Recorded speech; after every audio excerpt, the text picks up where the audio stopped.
Hello, everyone. Hello, everyone. Happy Wednesday. Hope you guys are doing well. Thank you for joining me tonight. How is everyone? Well, good. We have a few of us joining. Perfect. Okay, I'm going to give everyone a moment to kind of jump on, get familiar with where the chat is. So if you're not familiar, let me know. You can also, if you have a question, feel free to unmute yourself. Otherwise, you can keep yourself to avoid any background noises. Yeah, that's the basic housekeeping as far as Zoom goes. Otherwise, we are going to be creating a couple layouts tonight using the Home Sweet Home. Besides the Home Sweet Home kit, so if you have it, pull it out. We will be using Sunnybrook. If you're going to be using Sunnybrook border, or you could probably adjust it to any border that you'd like. Along with that, we are also going to be using the House a la carte, or I mean Love at Home, and the Hallmark a la carte. Okay, so hopefully everyone's got some comfy clothes on. I went and put on a polka dot hoodie because, well, polka dots make me happy and hoodies are great to wear. They're super comfy. All right. Okay, Sonia, look like you're here, and I will spotlight this view so everyone can kind of see my hands. Again, you can't hear Deborah. Is it my volume? Is anyone else having that issue? Or maybe turn up your volume, Deborah? Let me know if anyone else is having that issue so I can see if it's on my end, or those are the first couple suggestions I have for you, Deborah, is check your volume and see what you think. Yes, MJ and polka dots and hoodies. Yeah, I couldn't resist. I own like 5 hoodies, but when I saw the polka dot hoodie, I was like, sure, why not? Let's get another one. Okay, so Joanna asked if she doesn't have Sunnybrook, what do you recommend?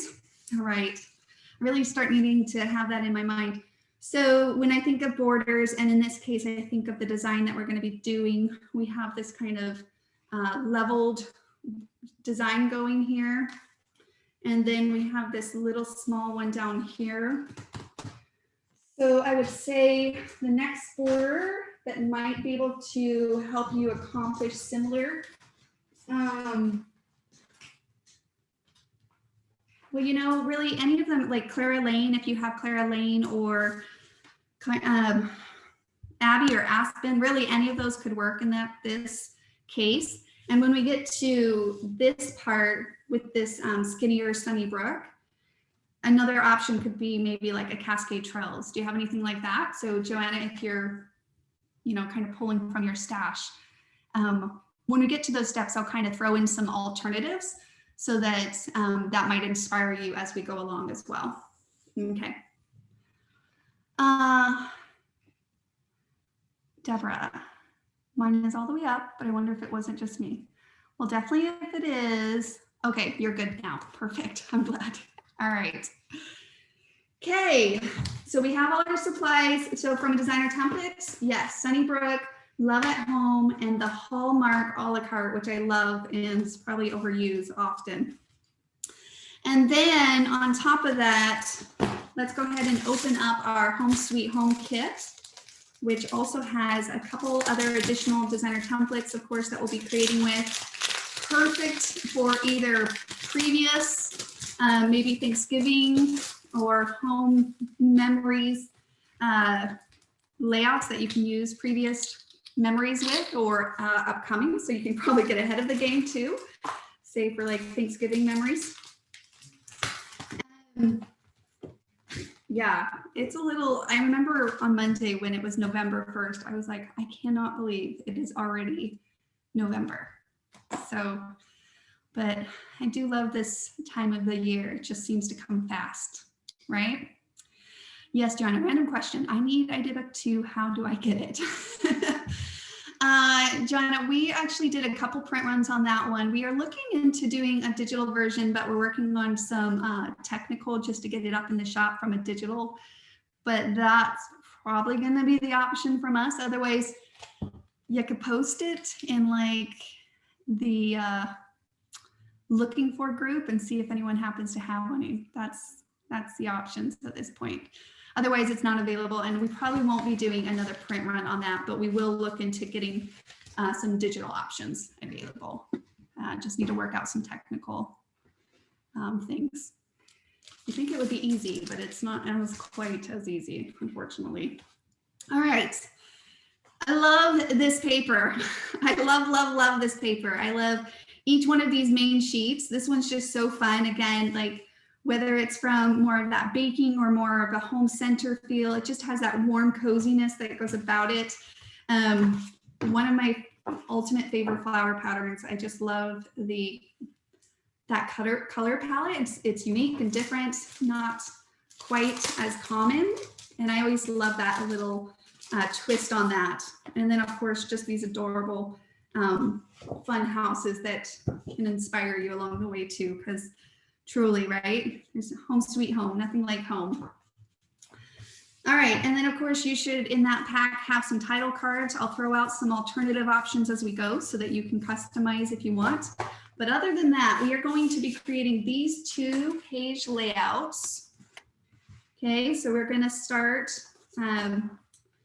we'll actually start with the other one. So we have this layout. Oh, I'm crooked. I'm all over the place. There we go. And then also we're doing this one. And when it comes to these little, I'm really crooked. I'm gonna have to figure that out. Like these little sayings and titles, there's a lot of variations that you can do. So feel free to accommodate to something that maybe speaks to you a little bit more personally, or if you love it, then recreate what you see. That's always nice too. And it's still a great form of creation. All right, so starting with this layout, let me put the other one to the side for the moment and make some room. We are going to pull out, let me admit some more people. You can come in, jump in, pull out your supplies if you're just joining us. We are just starting on this layout and we're going to pull out our burgundy backgrounds. So inside of the Kiwi Club kits, you of course do get 2 of the same background sheets. And in this case, we'll save these other ones for our next layout, our next 2-page layout. And this one, we're going to be using this one. Okay, so there is a cream side if you prefer that. Again, this is where you can alter it a little bit. Or if you love what you see, then of course, the burgundy. So hopefully everyone can find that sheet and pull that out if you're creating along with me. So I'm going to move this layout for a moment, but if at any time you want to kind of see that, and once we get a chance, Sonia will post us some pictures if you can, Sonia. Not now. I know you're kind of in the middle of getting a couple things set up. So just so we have that for reference if anyone needs to go at their kind of different pace. All right, so to start off with, it's always kind of the same pattern as far as my scrapbooking process is. I pull out a border and I start to just play with the border and see what I can create. In this case, we're going to be using Sunny Brick 2A, 2B. Okay, so 2A, 2B. And we're going to put 2A on this side.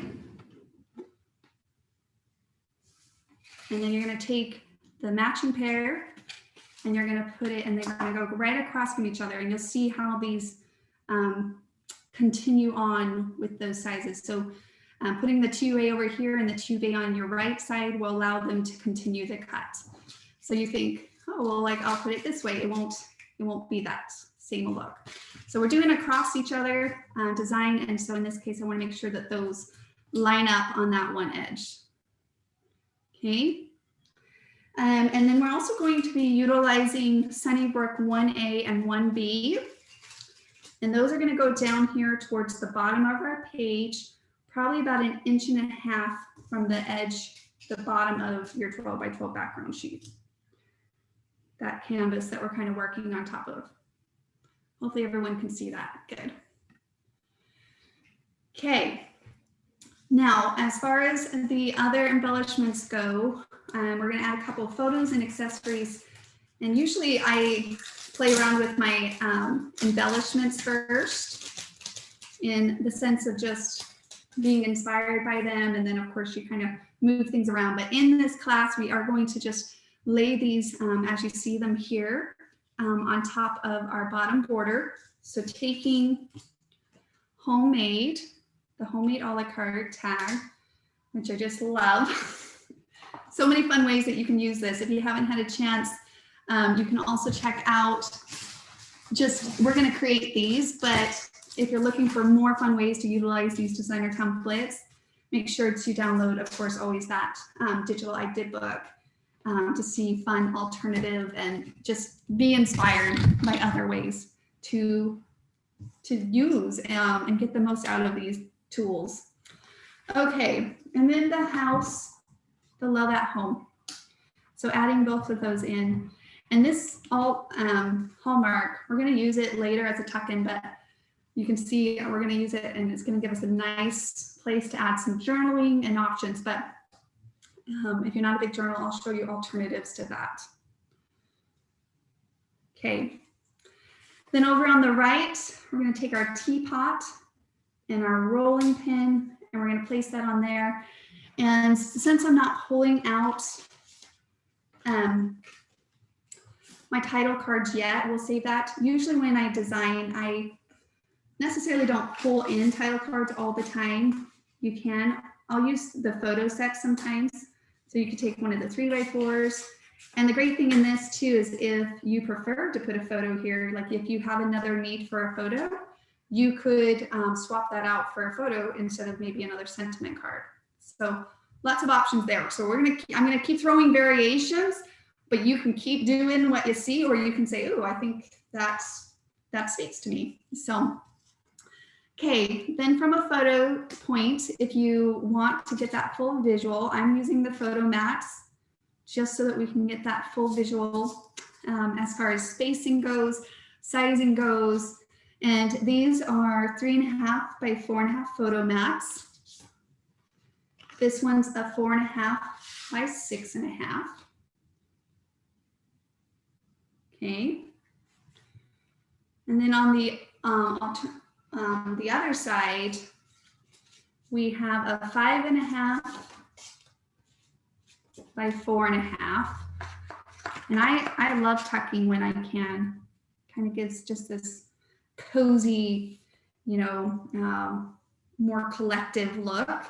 If you love more straight lines, then of course you could choose to maybe do your pictures up more. But like I said, it's kind of something I'm always looking for ways I can tuck and layer.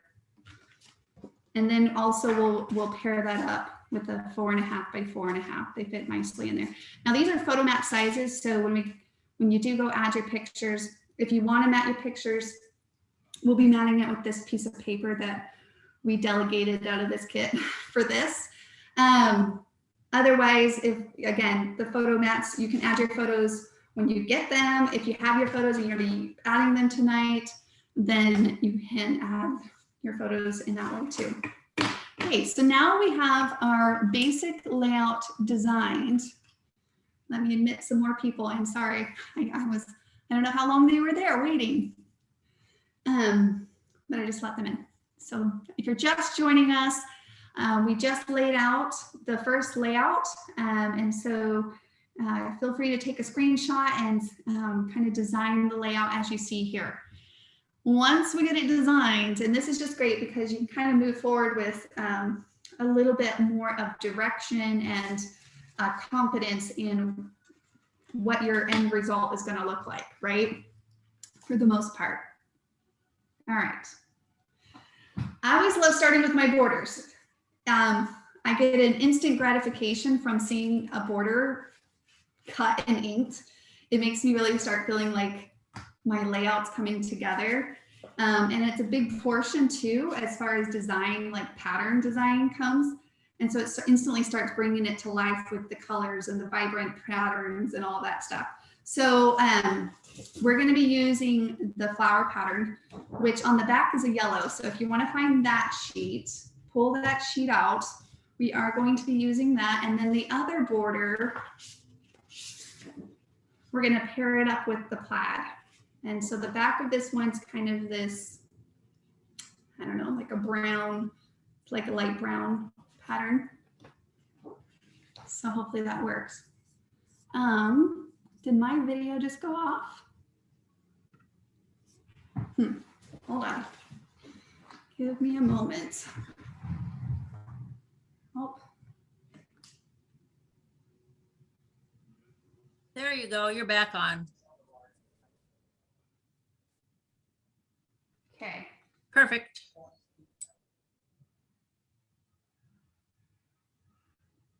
Okay. All right. So those two sheets of paper, if you have them, pull them out. We're going to start tracing and cutting our borders out. All right.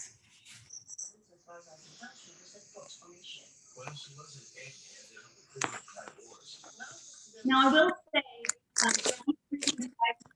this border or this main pattern in this kit, because once I designed it to be a cross pattern, you'll notice that these two patterns are one direction, right? So the houses are all going downward or all one direction, right? You don't want your house upside down, so that makes sense. But when you're like if I cut this border out and I flipped it over to this side, I would have houses upside down if I took advantage of the one cut. So I just wanted to point that out, just in case if anybody was looking to maybe say, oh, I would love the houses and I want to do the houses out of this pattern instead. You probably are going to have to do two different cuts if you do it that way. But we're going to use the flower, and I'm going to just do the simple way of cutting out the borders. And basically, we're just going to line it up on the edge. Take a pencil and trace along that edge. Okay. And then make a mark. And then do a straight cut with your paper trimmer. Line out.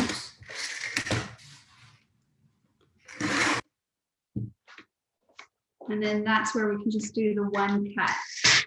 So because I mentioned it and for the sake of, so go ahead and feel free to follow that line and cut it once up the middle.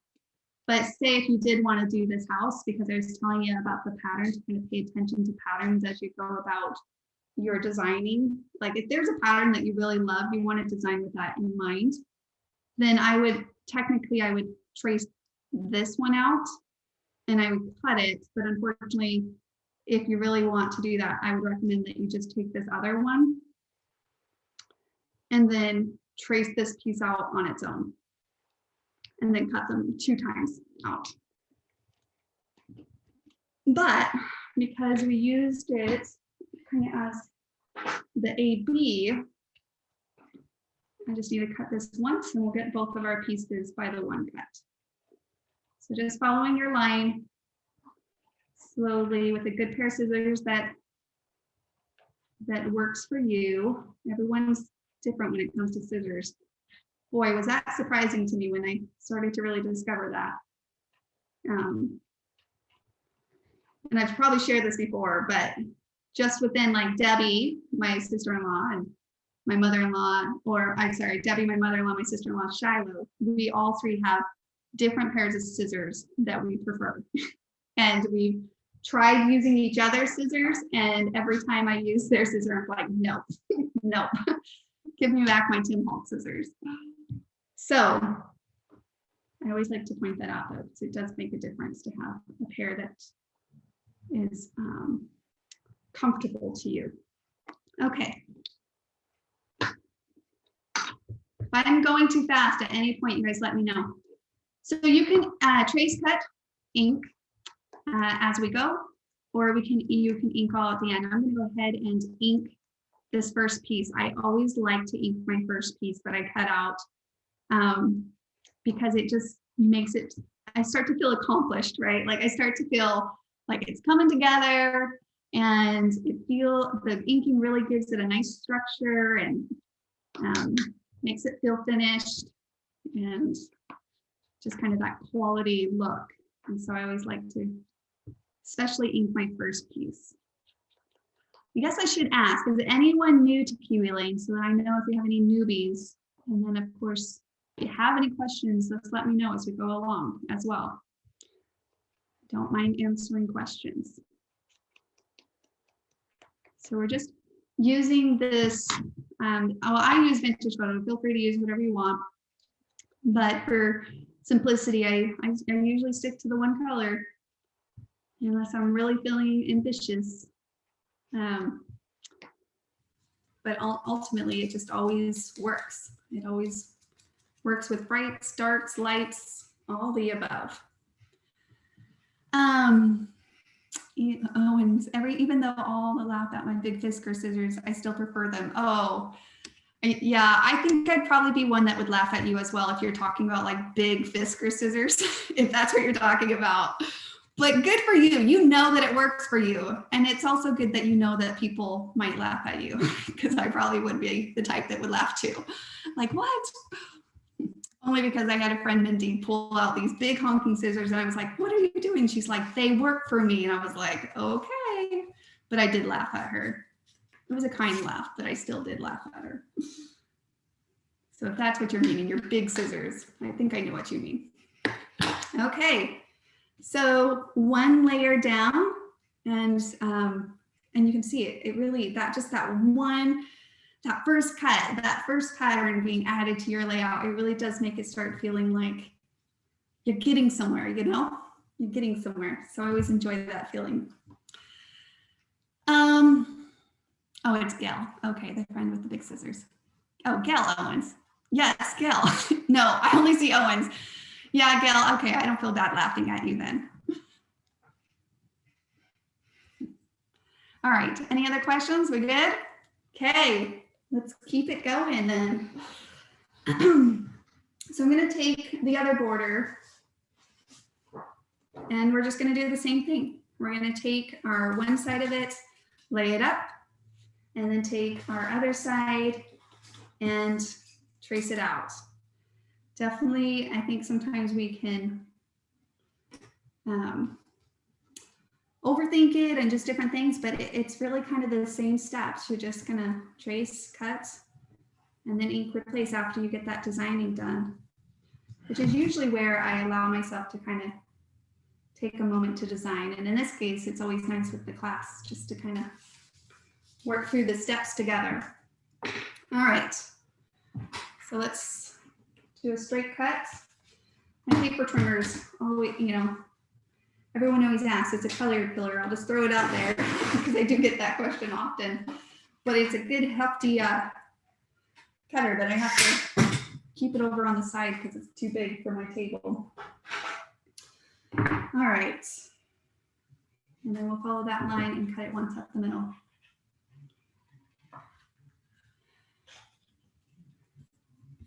Do we have any newbies tonight? I didn't see anyone say they were, so that's good. Everyone's kind of similar or familiar for the most part. So kind of cut that along the line, just keeping it kind of right in the middle of your scissors and doing some quick shortcuts, but kind of gliding those round pieces through, because you can see these waves on this border are a little tighter and a little closer together, but still it's an easy cut, kind of just keeping your cut going as you follow that line up the middle. So, and I have plenty of ink. Sometimes I wish, or I'm sorry, pencil line. I really do wish sometimes that the pencil line showed a little bit better in the videos.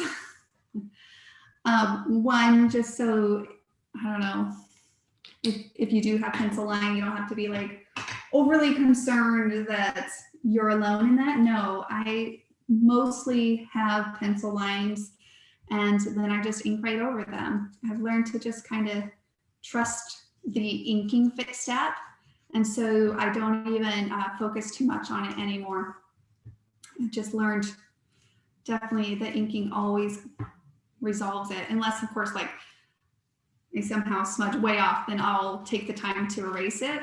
But for the most part, I just ink right over them. So if you have a little pencil, you're not alone, I promise.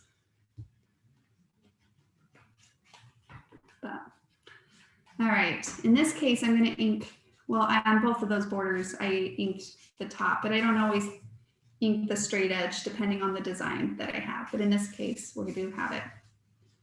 So you can either tuck those back in or just kind of place it on top, kind of as a general place of where it goes until we get to adhering it down. And same thing, these are going to go across from each other. So they should meet up pretty close. They don't have to be perfect. They're going to be in an album, but pretty close in the overall feel of that size and stuff. This one I have to rub just a little bit more ink in those creases because I do have more pencils. So sometimes I'll just do where I have a little bit more pencil, I just add a little bit more heavier of ink in that spot. I think my daubers needs to be changed out soon. I'm getting a little bit of speckles coming from it. Let me see here. I have a little bit more newer one. That'll be better. I usually run those daubers down to the ground before I change them out.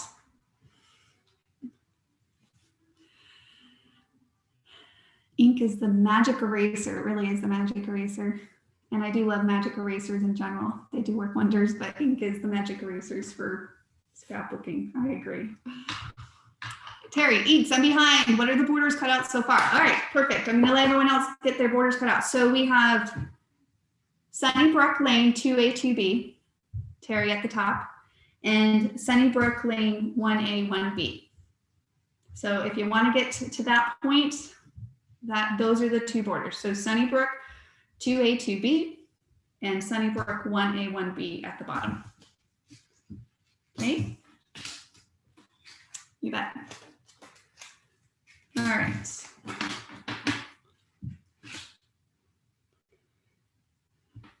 Okay, so how's it? We're moving past the borders. You guys have to let me know if I go too fast. I'm kind of counting on you guys. Because I'll stop between each step just to give us a moment. If you are ready for the next one, I'll tell you which papers we're going to start looking for. So we're going to cut our big tag out. So I'll probably go to the next biggest piece, which in this case would be this back layer, the tag, right? And we are going to be actually using the back of the plaid. So we're going to take advantage of the double-sided patterns here, and we're just going to be using the back of the plaid there. Okay. Now, of course, when you trace out your other elements, the borders naturally are a pretty efficient use of your paper because you saw how we like aligned it up on the edge of the paper, and then it does straight cuts on the other one. With our accessories, we really want to make sure to still take advantage of our paper, really making an efficient use. So always make sure to trace your borders as close as the edge as possible of your bigger sheets of paper. Okay, so in this case, I'm just gonna pull it down. And, well, it doesn't fit this way, but I would always do the length of a 12-inch too, going up on the length of a 12-inch. So it's kind of the process. I lay a piece down and I just ask myself those couple questions like, oh, put it towards the edge. And, oh wait, do I need to flip it so that I can keep the 12-inch a little bit more intact? Which is also what's really great about the ability to have that tangible designer template in your hands. Not only does it allow you to visualize your pages, but it does allow you to take advantage of your paper to its full capacity, because you can do a quick alteration or just basically a quick play to see if it works other ways. I always enjoy that when I get down to like the smallest piece of scrap and I like lay a designer template on top and adjust it a little bit, and then surprisingly, I'm like, I wasn't sure if I could get it out of that piece of scrap, and then just by rotating it a little bit, I can trace it out of that scrap of paper usually. So detach it. So I just went ahead and trimmed up the 1 inch, detached it from my larger piece of paper, and then I can go in and cut out the little details, right? Clipping those ends off. I'll probably do a clipping style there. And then little scraps like this, I usually just put them in a pile because those are, to me, not true scraps yet. Those could probably be used just like I was sharing, and who knows when and where. So I keep them towards until I am ready to toss those papers away. And then just following that line, kind of quick shortcuts. This I probably would have a harder time using. So in this case, I would consider that a scrap. Okay. So that is the tag there. And I love this tag. It just gives it a great foundation for a little bit of a pop of color. Definitely when you add those layers, it does provide a sense of texture as well. So dimensional texture really. And, but it also is great like for, you know, adding a little, if you wanted to do another photo, for example, you can incorporate a little photo on top with a title. So again, just that nice foundational separation between pieces. Susan? Yep. Someone has their hand up. Oh, definitely. Thank you for letting me know. Shannon, did you have a question? Shannon, yeah. If you do, feel free to unmute yourself, Shannon, and ask, or maybe it accidentally raised your hand. And if so, that happens too. Let me know. Here, I'll lower and ask if you want to be asked unmuted, and you can maybe hopefully see that. Okay, so recap really, really fast where we're at. We cut out Sunnybrook Lane 2A, 2B, Sunnybrook Lane 1A, 1B, and we cut out the tag homemade out of the brown pattern that you can find on the back of the plaid. Okay, and again, we can ink those or we can come back and ink them at the end.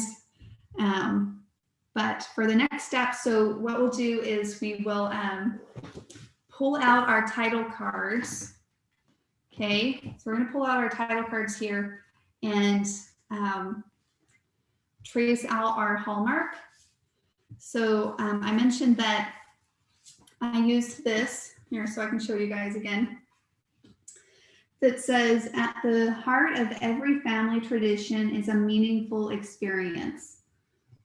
So that's kind of the focus of that sentiment.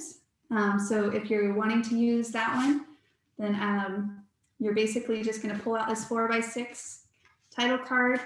The templates are see-through enough for you to kind of align it on the card, get it positioned where you want it, and then you can simply trace right around that. The other one that would work, and in this case from a color, even on the color palette, as far as the layers go, I would even recommend this one if that one is something that you like.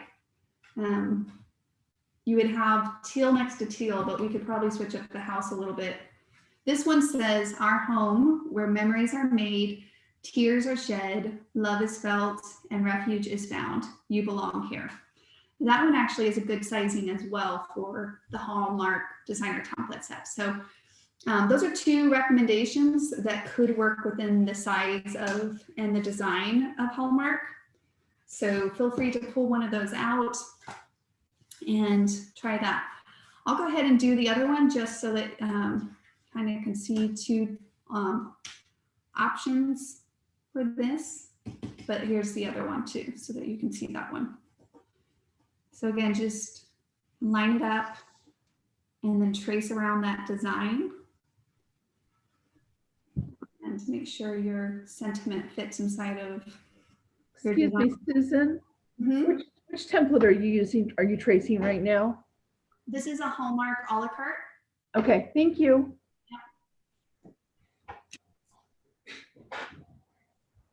We're going to follow our lines.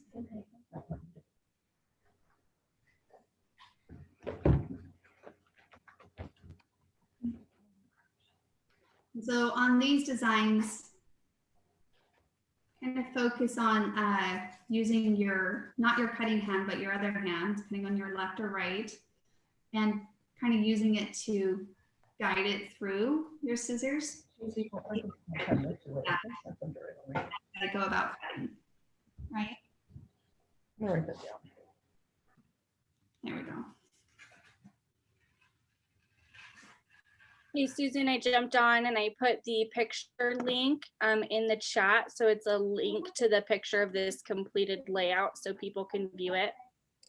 Perfect. So that she just shared the link just in case if at any point you want a closer look at it, the finished layout, depending on the speed that you might be going at. Okay. And whenever I cut a piece out, like a certain design out, I just replace it. And then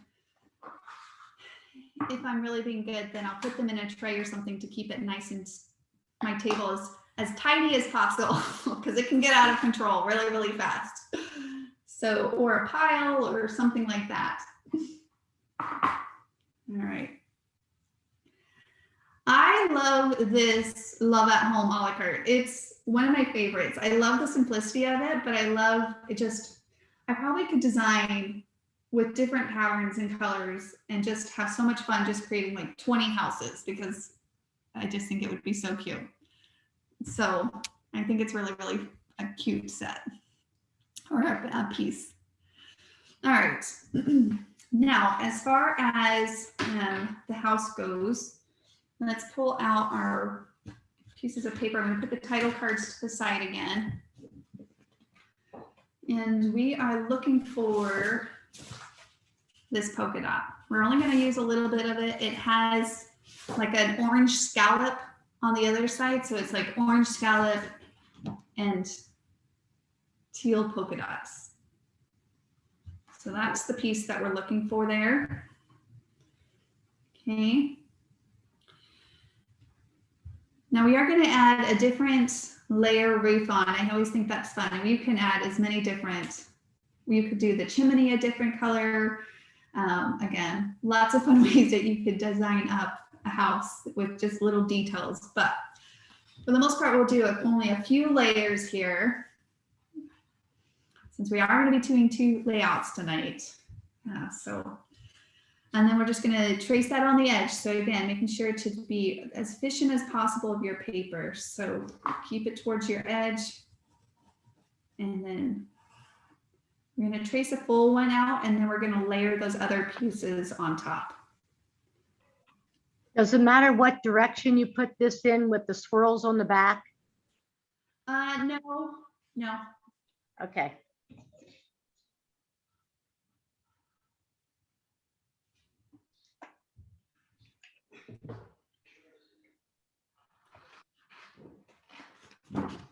Okay, so always detach it. Always, always, always. You can get really excited and you just want to get into the nitty gritty of the details, but you'll save yourself a lot of unnecessary frustration in some cases if you just detach that from the larger piece. So again, there's 2 types of cutting, like one where you do short, kind of gliding your scissors, like this one where it was kind of one cut, but it was short, quick cuts. Same with the borders, it was short, quick cuts.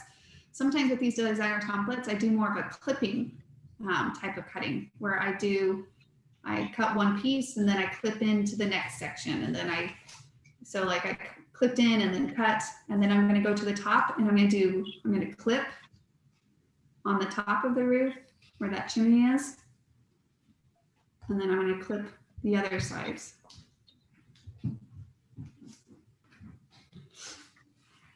I shared this in the last class we did. Sometimes what I'll do, because you usually have this working space in front of you, which I usually work just like what you see in this class is how I scrapbook naturally as well, right over the small space that I have. So normally I'll sometimes just take an extra sheet of paper and I'll lay that on top of my working space and let it catch all my scraps of paper. And then I'll just pick up my paper and shake it onto the, you can shake it into the trash or the floor, either one works. So it just kind of catches my extra clippings. And then even where you might have, again, more of that, when you do the more clipping need, that's also where the inking just comes in and softens those edges that might just look a little bit more choppy looking. So inking just comes in, softens the edges on that. In this case, we're going to be covering the top of the house. So I guess technically you don't need to ink the top. You could just ink the bottom piece of it. We're going to be laying another pattern on top of that. Okay. I'm going to ink my bracket really fast. Give us some moment for hopefully a few of you to catch up there if you need to.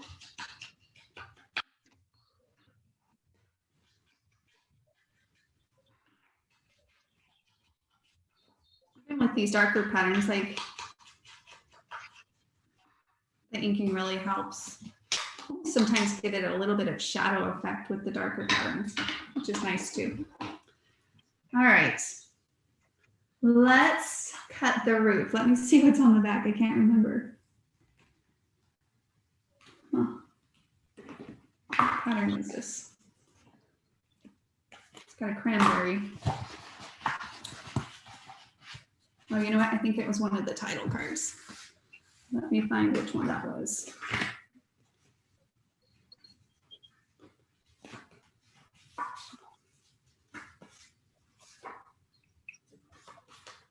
Okay, so yeah, I took advantage of one of these title cards here because you won't need them all. So if you want the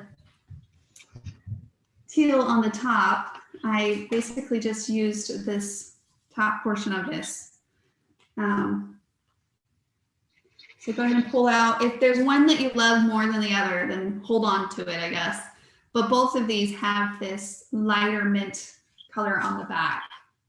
So we're going to take advantage of that pattern here on the back of this one. Okay. Let me see really fast. Okay.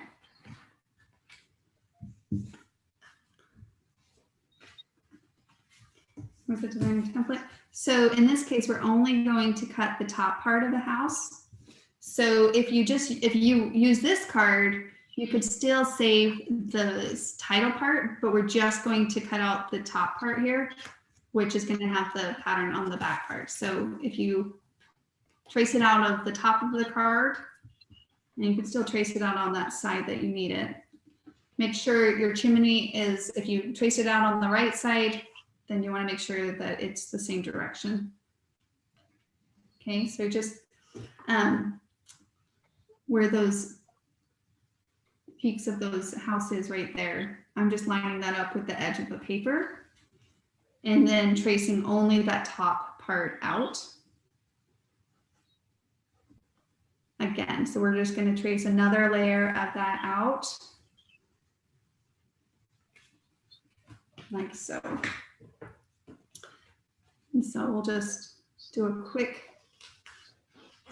detach, but we still have that sentiment that, you know, could come in handy for another project, a card.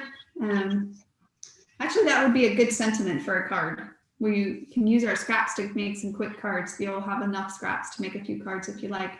When you focus on the good gets better. That's actually a great message for a card, I think.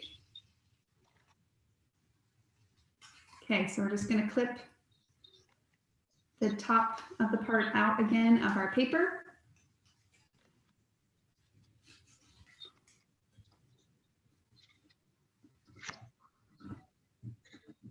So that usually stick a paper down so I don't have to go find all my little clippings. Okay. Make sure there's no other questions. Oh, yes, MJ, sorry, I just saw your thing. So the photo map sizes on this layout on the left side, okay, so on this side is a 5.5 by 4.5 and a 4.5 by 4.5. Okay, so this is a 5.5 by 4.5, 4.5 by 4.5, which is our left side of the layout.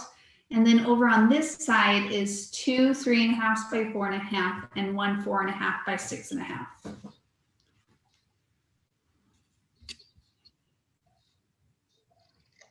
Okay.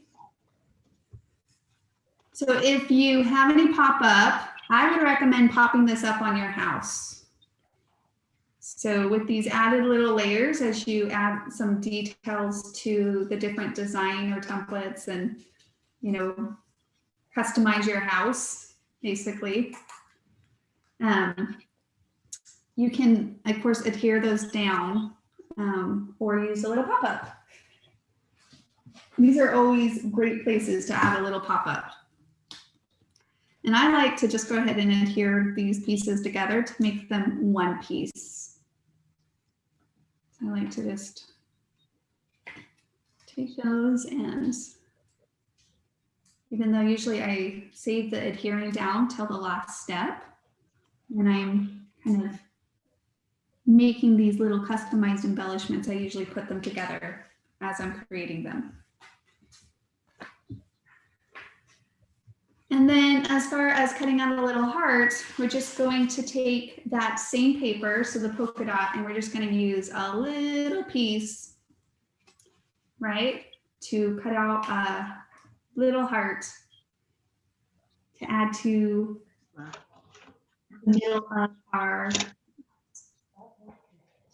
keep that same pattern out and cut out another little heart to go on top of that. And then I would suggest adding a little pop-up for that heart as well.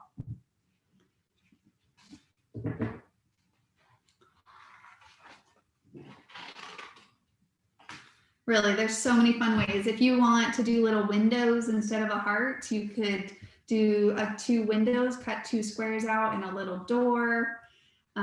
You could really have fun playing around with different ways of dressing up your house. But again, I love just that simple look too. It's just kind of got a nice, simple, inviting look to it. You could do little heart windows if you wanted to with the door.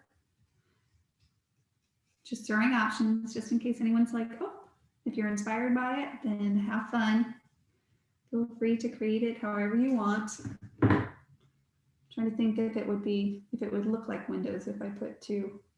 Might look a little odd now that I think about it, but you get the idea. You really can customize your house to your liking. What would a door look like? I'm going to play for a moment again to give everyone a moment to kind of catch up if need be. Let's see, what kind of door color could I do?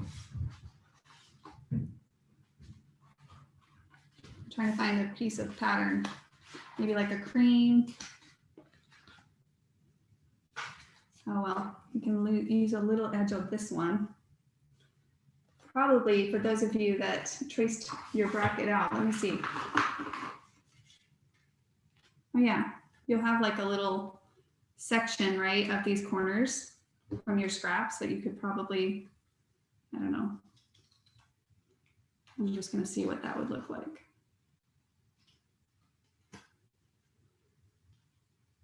Right? Just a little. Probably do doors and windows or a heart, personally. I don't know if that looks like a exclamation mark, an upside down exclamation mark. It's cute though. So again, have fun creating with those in various different ways. Let me put a door on there and some windows just so we can see two alternative ways to create some fun houses. I'm going to place my door down.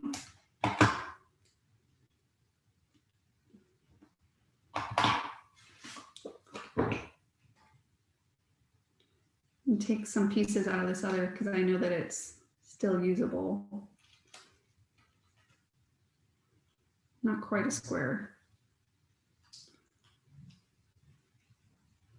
Something like that. Do some crisscrosses in it. Super fun. Okay. All right. Hopefully everyone's kind of finishing up their house. If not, that's okay.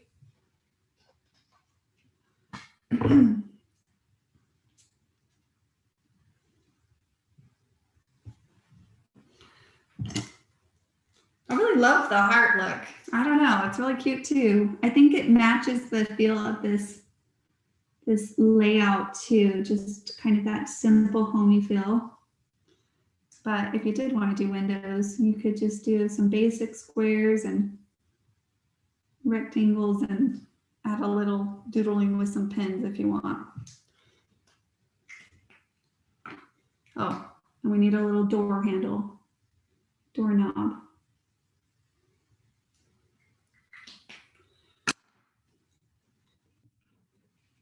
So, okay. You could add some shutters. Did some cute little shutters on the Halloween album we did last class. I don't know if any of you guys made that one. It was using the haunted house, but the same concept. Here, let me grab it really fast. Right here. Of adding some like windows and then just another little clippings of your scraps of paper, and you can add a little color, more color and shutters or something like that. So super cute. Again, lots of options. All right.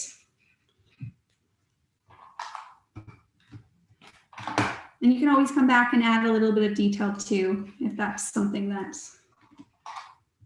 you're interested in. All right, so moving on here, we have all of our element pieces cut out on the left part. We'll add our photo mats all together for those of you that might be matting your pictures. We have a few little embellishments over on the right side. We have our adorable teapot and our rolling pin.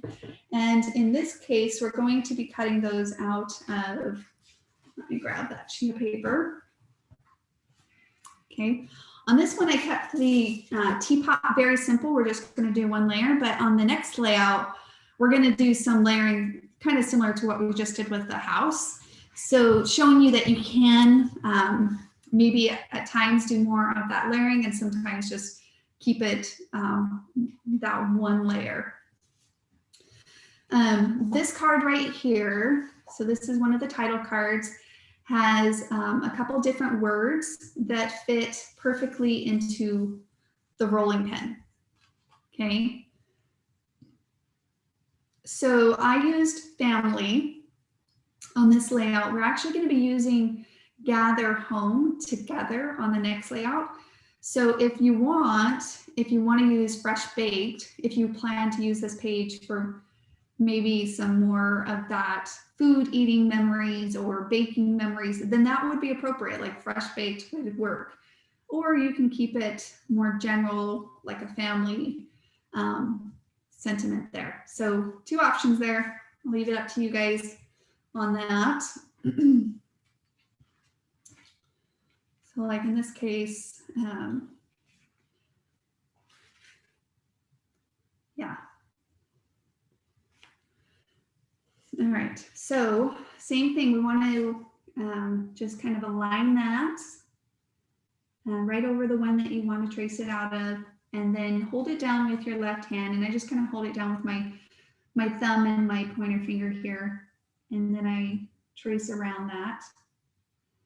And starting on one side of it, following it around, and then kind of moving my hands, right, as I trace around the other piece, but kind of leaving that so it doesn't move on me. All right. I have this heart that I cut out, and I was thinking, oh, it could be cute to add just a heart on top of that teapot. Look how cute that looks. Just adding another heart on that teapot. Might do that. It's kind of fun. Okay, so let's go ahead and cut that out. You want to make sure you do more straight cuts here so that you don't cut too wild into the next piece, and then save these pieces, right? Because we're going to use them on the next layout. Same thing, try to get as close as you can here so that you can save this one as well. Then you can go ahead and just glide that through your scissors in this case to cut out those little details. So I would just kind of glide each section, flipping it around. So I cut out the one side and then I cut out the other one. So then the same thing here. Just kind of gliding that through my scissors. And then this next thing, like so.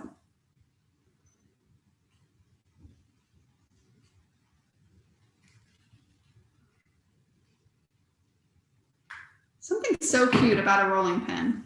I don't know what it is, but it's just so cute.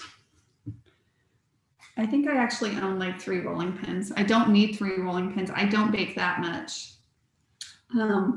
Actually, one of my rolling pins my dad made for me. And so I really love it. It's hefty duty though, but he, I'm trying to think what machine he used. One of his woodworking machines, he basically created it with it. So I love that pen. But it's almost one of those that you're afraid to use because you just want it to last. Like you don't want it to have anything to happen to it. It's like, oh. But it is made to be used, I guess. Cute. All right. We are going to cut out the teapot next. Okay. So if you're kind of there, actually, let's decide on the next title card. Let me move this Halloween. Let me put that over there. It's not Halloween anymore, although that was a really fun class. If you haven't checked out that Halloween album class, by chance, it's actually up in a course. If you log into your online account at keymealing.com and then click up on courses, we ended up putting that one into an easy kind of step-by-step course that you can check out, and lots of fun ways. I don't know if you guys saw in the community, some people are like, oh, I'm making a Christmas version, I'm making a Disney version. Like, it's just super fun. So you can learn how to do that mini album, that version at least. All right, so remember how I was telling you there's going to be a lot of options as far as what title card, if you want to use this space for a title little drop card there, or you can save it for a photo space if you want to add another photo. Lots of different options that you can do there. These two, so lots of 3x4 options in this kit, right? So probably want something that is horizontal or vertical, sorry. If you love journaling, you can do another journaling card. If you want more space for journaling, or if you didn't add journaling on this side and you chose to do the other one, you could choose to do one of these journal versions here instead of this. here, I'm going to do a quick through them if you want to take a peek. So you kind of want to make sure that the words stand out. So fill your life with stories to tell, not things to show. Count the memories, not the calories. Love that. It's actually really fun. So again, if it happens to be more centered around food, there's the one that I use. I never want to stop making memories with you. Home is next to you, which we are going to be using on the next layout. Here, let me show you that again. Here's the next layout. But again, you can choose to change it up on that one. So if you want more of that titling or journal card there. So a couple options, you guys. Just want to throw them out there. If one of them speaks to you over the other one.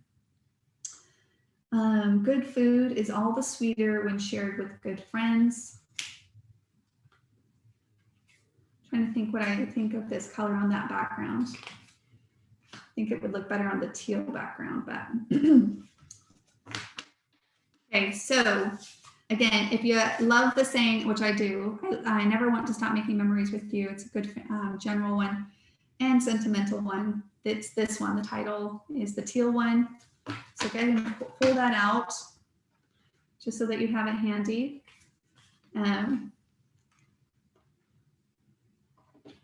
Right. I'll probably change it up to count the memories, not the calories. In this case.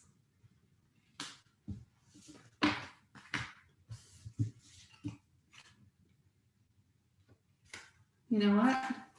Just kidding. I think I'm gonna do the journaling one because on this version, I already eliminated the journaling one over here. So I do think I'm gonna add a little journaling back to the thing over here.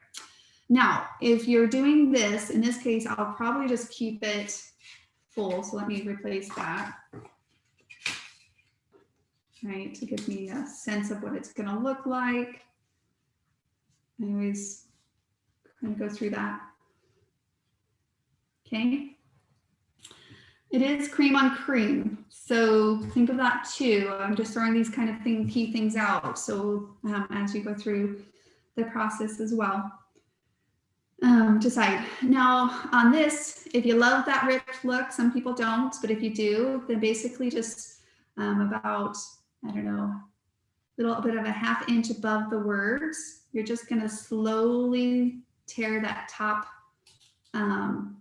empty space off of this card. But we're going to keep it out of the 3x4 card that it is. So we're not really tracing it out of another design. And then you can fold down that top and let that double-sided pattern on the back of that kind of peek through and show. So that's kind of the stop process there. That process there. Okay. And then I would ink the edges too of this. I would just do it where the bottom part will be tucked in, but the sides won't. And so you kind of just can rub a little bit of ink just so that it matches the other ink pieces as well. Okay, so that's how that title card is done. Now, as far as the teapot goes, we're going to pull out our house pattern. We're just going to use a little bit of this pattern here to cut out our teapot. So the pattern on the back is kind of this more peachy orange flower pattern. Okay, and we're going to trace that out.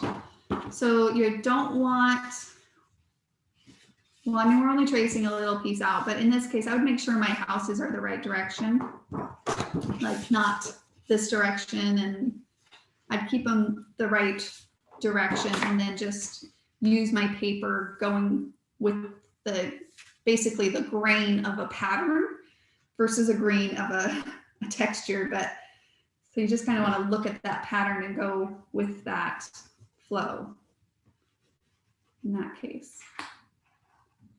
Okay, so this top of the teapot, you just kind of want to hold it down with your hands so it doesn't move around on you. And I just trace the outer edge of the teapot first. And then I'm going to go inside and trace the little stencil part here. Usually with stencils, like where a piece is cut out of a template, like a designer template, usually we recommend that you just cut that piece. And then so for example, I would just cut this piece and then layer that on top. But in this case, I actually want to cut that window out so that it pokes through on that. So that's what we're going to be doing on this design. So I'm going to now trace the inside of this teapot. Okay, like so. All right, go ahead and detach it.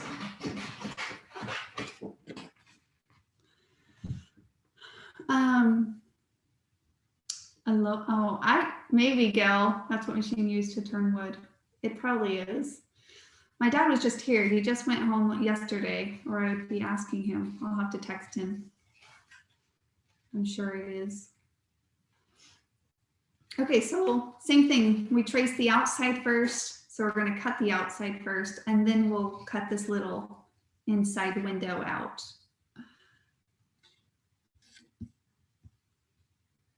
Try putting heart on sentiments. Oh, on this sentiment? Like here? Is that what you mean, Paula? Sorry, I missed your comment there. You could put little hearts all over your page if you wanted to. It'd be so cute. But I really do think a little heart in the middle of the teapot is just a perfect little addition. Like I said, on this next teapot, we're gonna kind of give it a lid and a different color handle. So we're gonna dress it up just a little bit more, kind of using that same technique we just used on the house. So I think on this layout, it could be really cute just to add a little heart to the middle. Or you can dress it up with layers because it's super fun to, again, customize that teapot. All right. So as far as cutting out the inside, so really all I do is I take my scissors and I poke it through, right? Like so. And then I start a cut across it before I even I just kind of open that up. And then you're gonna wanna take your time here, but then you're gonna go to the outside edge of that and then just slowly do small little clips on the edge of your scissors. Usually that's what I do with little small clippings. Then at that point, I transfer to the tip of my scissors to just do some of those detail cuts. You can pull out some smaller scissors if you have like a smaller pair that you prefer for more detailed slow work like this. Usually what I do is, like I said, I just go straight to the tip of my scissors to do some of that more detailed work. The key here is just to slow down your cuts in this case so that you don't pull on it too hard or rip it or anything like that. You can use an X-Acto knife if you want. I'm just way more confident with my scissors than I am with an X-Acto knife. You might have to come back and do a little clipping of details. So you can get to the kind of the point where you pull that apart. And then I'm just gonna go back in and grab that last spot that I didn't quite get. So again, just using the tip of your scissors, you can clip some of those details out. Okay. And then in this case, yeah, to soften those edges, just add a little bit of ink. And because this is a little bit more fragile, usually what I do is I just lay it on the palm of my hand, which means you're probably going to get a little ink on your fingers most likely. And I just use that to kind of give it a little bit of strength as I pull on it just a little bit with inking it.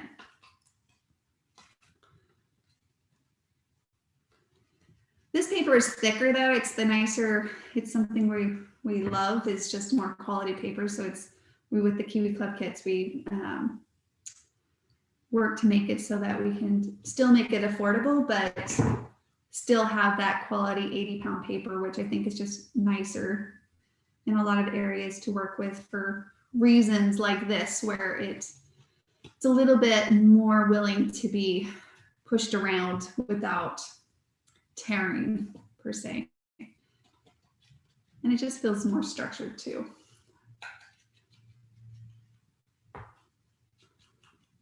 So it's nice to have that in this case. You just want to ink those edges. And again, just kind of pulling on those. Okay. How did everyone do? Is everyone there? Oh, you did it. Good, MJ. Good job. Awesome. Okay, and if you want to add a heart, go ahead and cut another little heart out to add to the center of your teapot here. So my daughter wanted to make hot cocoa the other day, and we kind of go back between hot water or hot milk. I don't know if you guys have a preference. I don't mind both. I like hot cocoa with milk, and I like hot cocoa with water too. Anyways, so she took the kettle and she wanted to boil, she put milk in it, and I've never boiled milk in the kettle. And yeah, exactly. Everyone's shaking their head. So I guess that was a lesson that you guys know for sure, because I didn't know she was doing it. And all of a sudden the kettle's, you know, beeping, and yet it beeps and it blows up too at the same time. And there was milk all over the stove. And it was just like hot boiled milk.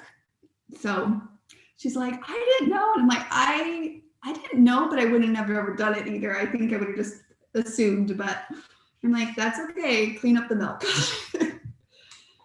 So like, yeah, don't boil the milk in the kettle. You can only boil the water. But also tried, I think they call it, I'm not quite sure if it's called Spanish cocoa or if there's another type of word for it, but you add a little cayenne like to the cocoa. So it's like cocoa, it's like 2 tablespoons cocoa, 1 tablespoon brown sugar, 1 teaspoon cinnamon, and then like a little pinch or a little bit, well, I think it might have been like 1 teaspoon cayenne too. Anyways, it has a little bit of a kick to it. And I don't usually do anything type of spicy food or anything. And so I was a little hesitant, but I really loved it. It was super good. Mexican hot cocoa. Okay, yeah. It is yummy. I agree. So I think that's now added to my lovely winter/fall menu in that sense. Although I drink hot cocoa pretty much all year round, not just during the winter. It does warm you up from the inside too. And cayenne's really good for your circular system too. So getting a little bit of cayenne in your is good. So, all right. How are we doing? So we got all our pieces on this side. Oh, the pin is also another place I would recommend a little bit of pop-up if you want to not adhere it down, but you could always add the little pop-up to it and then just place it back until you're ready to adhere all the pieces down. Now, as far as your photo mats go, we're going to be using basically this whole sheet to mat our photos. So you could do that now. If you have the pictures, you can do it later, but it's the one, it has like this teal blue pattern on one side and then this more cream pattern on the other side, if you guys can see that. So that's the sheet of paper you're going to look for. And I'm going to go ahead and cut them out just so I can share kind of my process of cutting out the mats. In this case, I take all of the mats all at once. And I do this more often than you think. Like, I try to eliminate that guessing game as much as I possibly can. So I have to pick these up like that with my nails, but so I usually do kind of like a puzzle piecing first to just kind of get the best cut out of my photo mats. And typically you can plan on a 4.5 and a 6.5 and a 5.5 work together. And then your other pieces, you know, you can see I started with maybe I would put them at the bottom, but then I quickly just start rearranging them. And then I find more of an efficient way to get them out of my paper. So in this case, that is a pretty good clean fit for the photo sizes that we're working on. And of course, you could do more, but if you are wanting to add the exact photos that we had here, you're gonna lay your 4.5 by 6.5 on top of your 4.5 by 5.5, and then the other 3 here.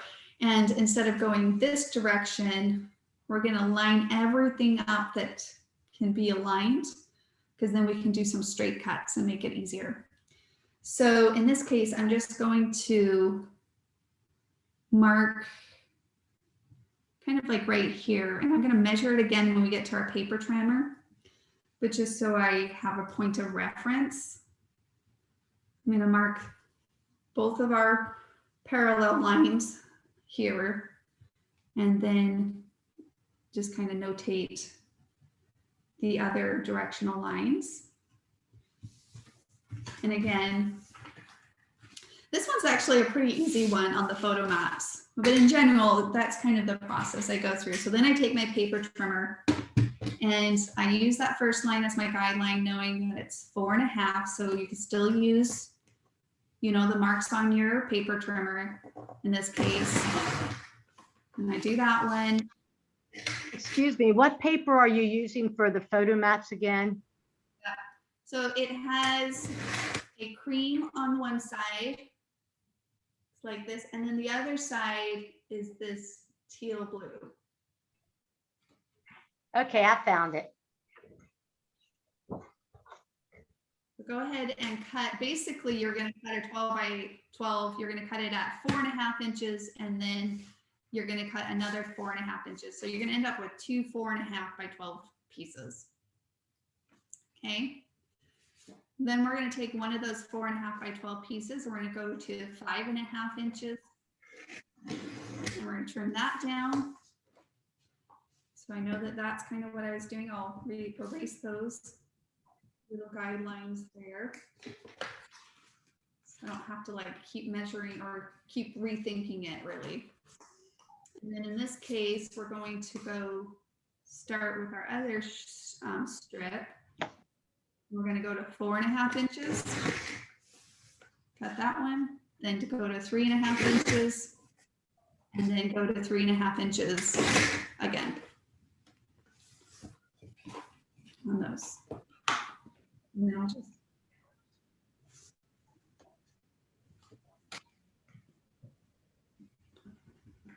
so those will give us all of our photo mats in this specific layout design.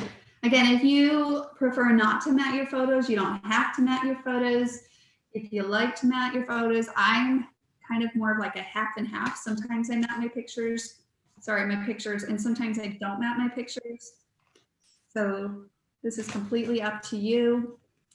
Now these are the photo mats that we are playing with. We also have the photo sizes, which will come in handy, say like, here's a picture. If I had this 3.5 by 4.5 photo mat and I wanted to add a photo, then that's when I would use the photo set, and those would help you crop down your pictures. And then I would mark it, do a straight cut. Again, I don't have to do a little bit of a guessing game. I just confidently know, okay, this is what I'm going to get if I cut this much off. And then of course that would fit right on top of your photo mats. So they work hand in hand, the photo mats and mini photos. or the photo mats and the photo set. And then we also have the mini photos. So if you haven't had a chance to check this out, that's kind of the benefits of having the photo sets, is they do give you that final finished look as you're creating, but then they also do help you with cutting down your photo mats and or cropping your photos.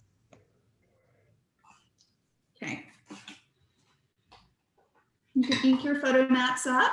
I like to just go like this whenever I have straight edges. I just take my ink pad at that point and I just do a quick little edging on them. Just kind of speeds it up. I do like to still add ink to the edges because for me, if all the other pieces are inked, but then my photos mats aren't, they just will look a little bit more, I guess, brighter, right? They don't blend cohesively as much with the other pieces.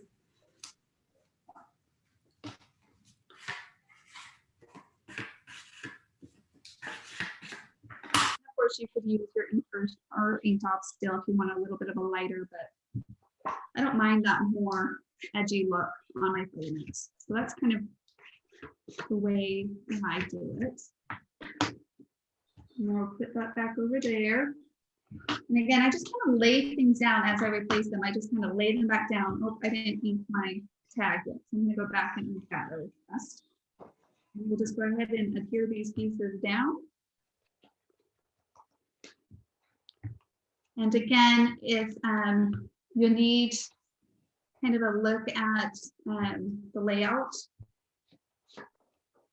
one, you can either take a screenshot if that's helpful, or click on that link that Sonia put into the comments. It has the finished layout there, just in case you need it.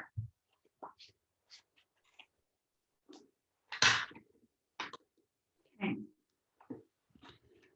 So as far as adhering down my elements, sometimes it can get tricky for sure, but it's usually the same, thought process that I go through, where I look at my layout and I kind of examine, well, like the borders up here don't really have any layers on them. So that's kind of an easy place to start. So I just add a little adhesive to my borders. I add a little to the corners, a little to the middle, but I don't add like all along the edges. I don't think that's needed. Really what's needed is just a good adhesive. As long as you have a pretty reliable adhesive, then you don't have to cover every edge of that. And then just line it up on the edge of the page. So that's a pretty good place to start. It's pretty simple. Basically, all you're doing is lining up to the edge of your background sheet and adhering it right onto the top.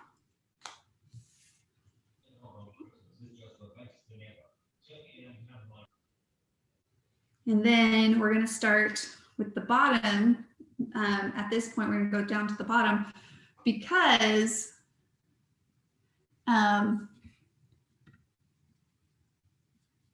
still spotlighted for everyone, right? Okay. Because it has top layers to it. So then I'm going to just move these to the top for a moment. Nothing so I don't forget where they went. So I kind of keep them in place. And then same thing, add a little adhesive. And then you don't have to be specific, but you kind of want to guess like, okay, I had it about 1.5 inches up from the bottom of my paper. And then I just line the straight edges with each other in this case, and then place that down and then do the opposite side.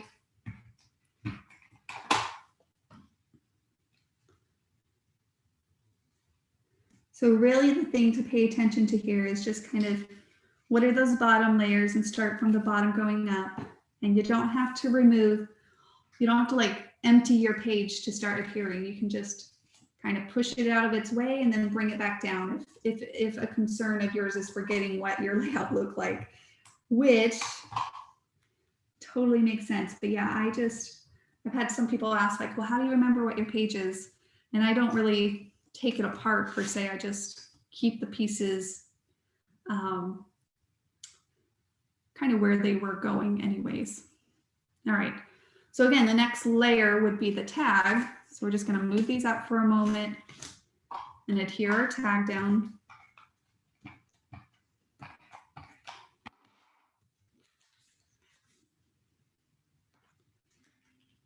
Like so. Okay, I'm not going to push down on the top of this yet because I want to tuck my photos in. So then I'm going to take those next layers and get this paper up. All right. And then with my photo mats, I just add a little bit into each corner. I'm going to slide that under. If you like straight look, you can do straight. Like I said, I kind of like that more collective look, usually when I do the tucking in.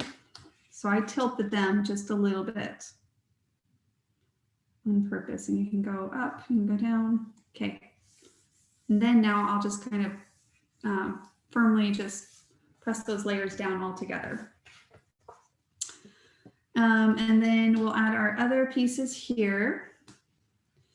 And the bracket, you could actually add a little pop-up there too. So like I said, always looking for little places to add just a simple little pop-up.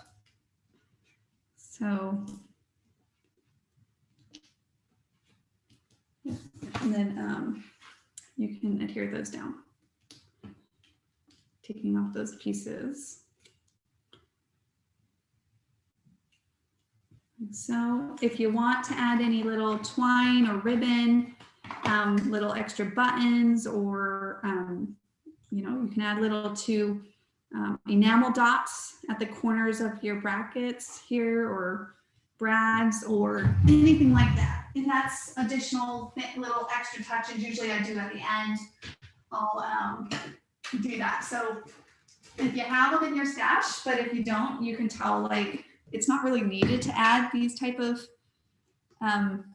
final touches, but if you want to, you could definitely, I don't know. This page kind of screams a little bit of twine in some ways. You could throw a little something on there.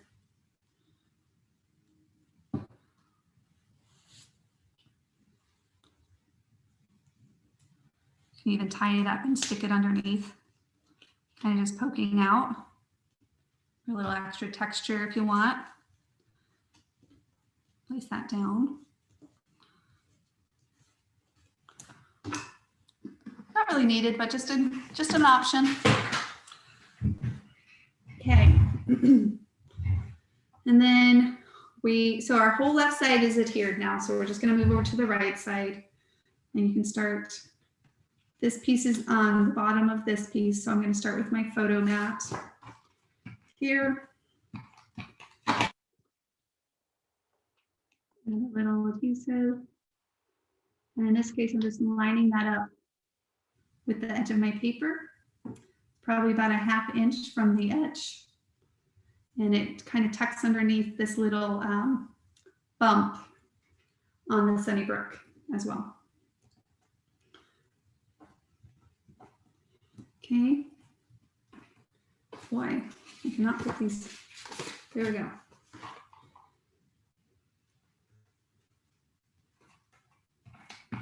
Add the other photos.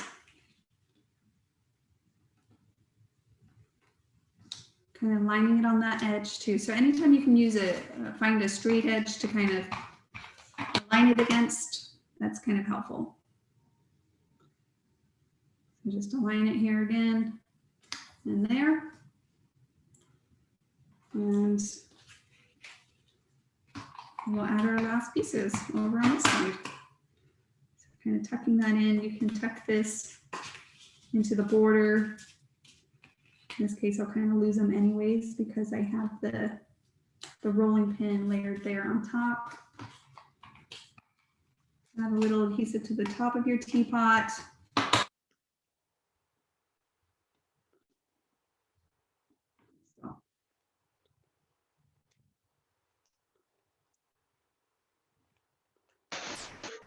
All pretty out. Has a lot of statement to it as well. So it's going to be perfect for those. Well, it depends on what type of memories you did, whether they're family pictures. It could be really great for, well, I guess what sentiments you did, really. Thanksgiving, a family dinner, a Thanksgiving dinner, family pictures, just being at home, maybe pictures with your siblings, pictures of like family history kind of things too. Be cute. I sometimes will take a photo off my layout on my phone so I can look at it just in case. Oh yeah, MJ, that's a good idea. Okay. Okay, so that is layout number 1. How are we all doing? Good, awesome. Okay. So again, if you are kind of needing that final layout, I'll keep it handy. So if you need me to kind of showcase it, let me know. But yeah, so lots of fun alternative ways with the Kiwi Club kits. You can choose to change up the sentiments that you work towards you. So in this case, we use that sentiment. On this version, I used alternate sentiment from the same kit. So similar, but a little bit different. So I can't wait to see kind of if those work. So, and can go back and add little details if you want as well. So, okay. Susan, Carlene here. So what I have been doing is, it's probably cheating, but there's no other way I can keep up with you. So I look at your design and I cut everything out before the session. So the whole time you've been talking, I've been inking, and because everything was all cut and ready to go. So it doesn't help anybody for this time, but maybe next time you do one of these, it's probably a pretty good idea. Yeah, that's a really good idea. Absolutely. And that's why, you know, again, we all kind of go at different speeds and different things. So nothing to kind of work with what you got, and don't be ashamed or compare or anything like that. So just enjoy the process and let me know if you have any questions, for sure, as we go along. Again, that's why those links are there. If you happen to need to just click on them really fast to get a view of the layout. That was a really good idea. Thanks for sharing.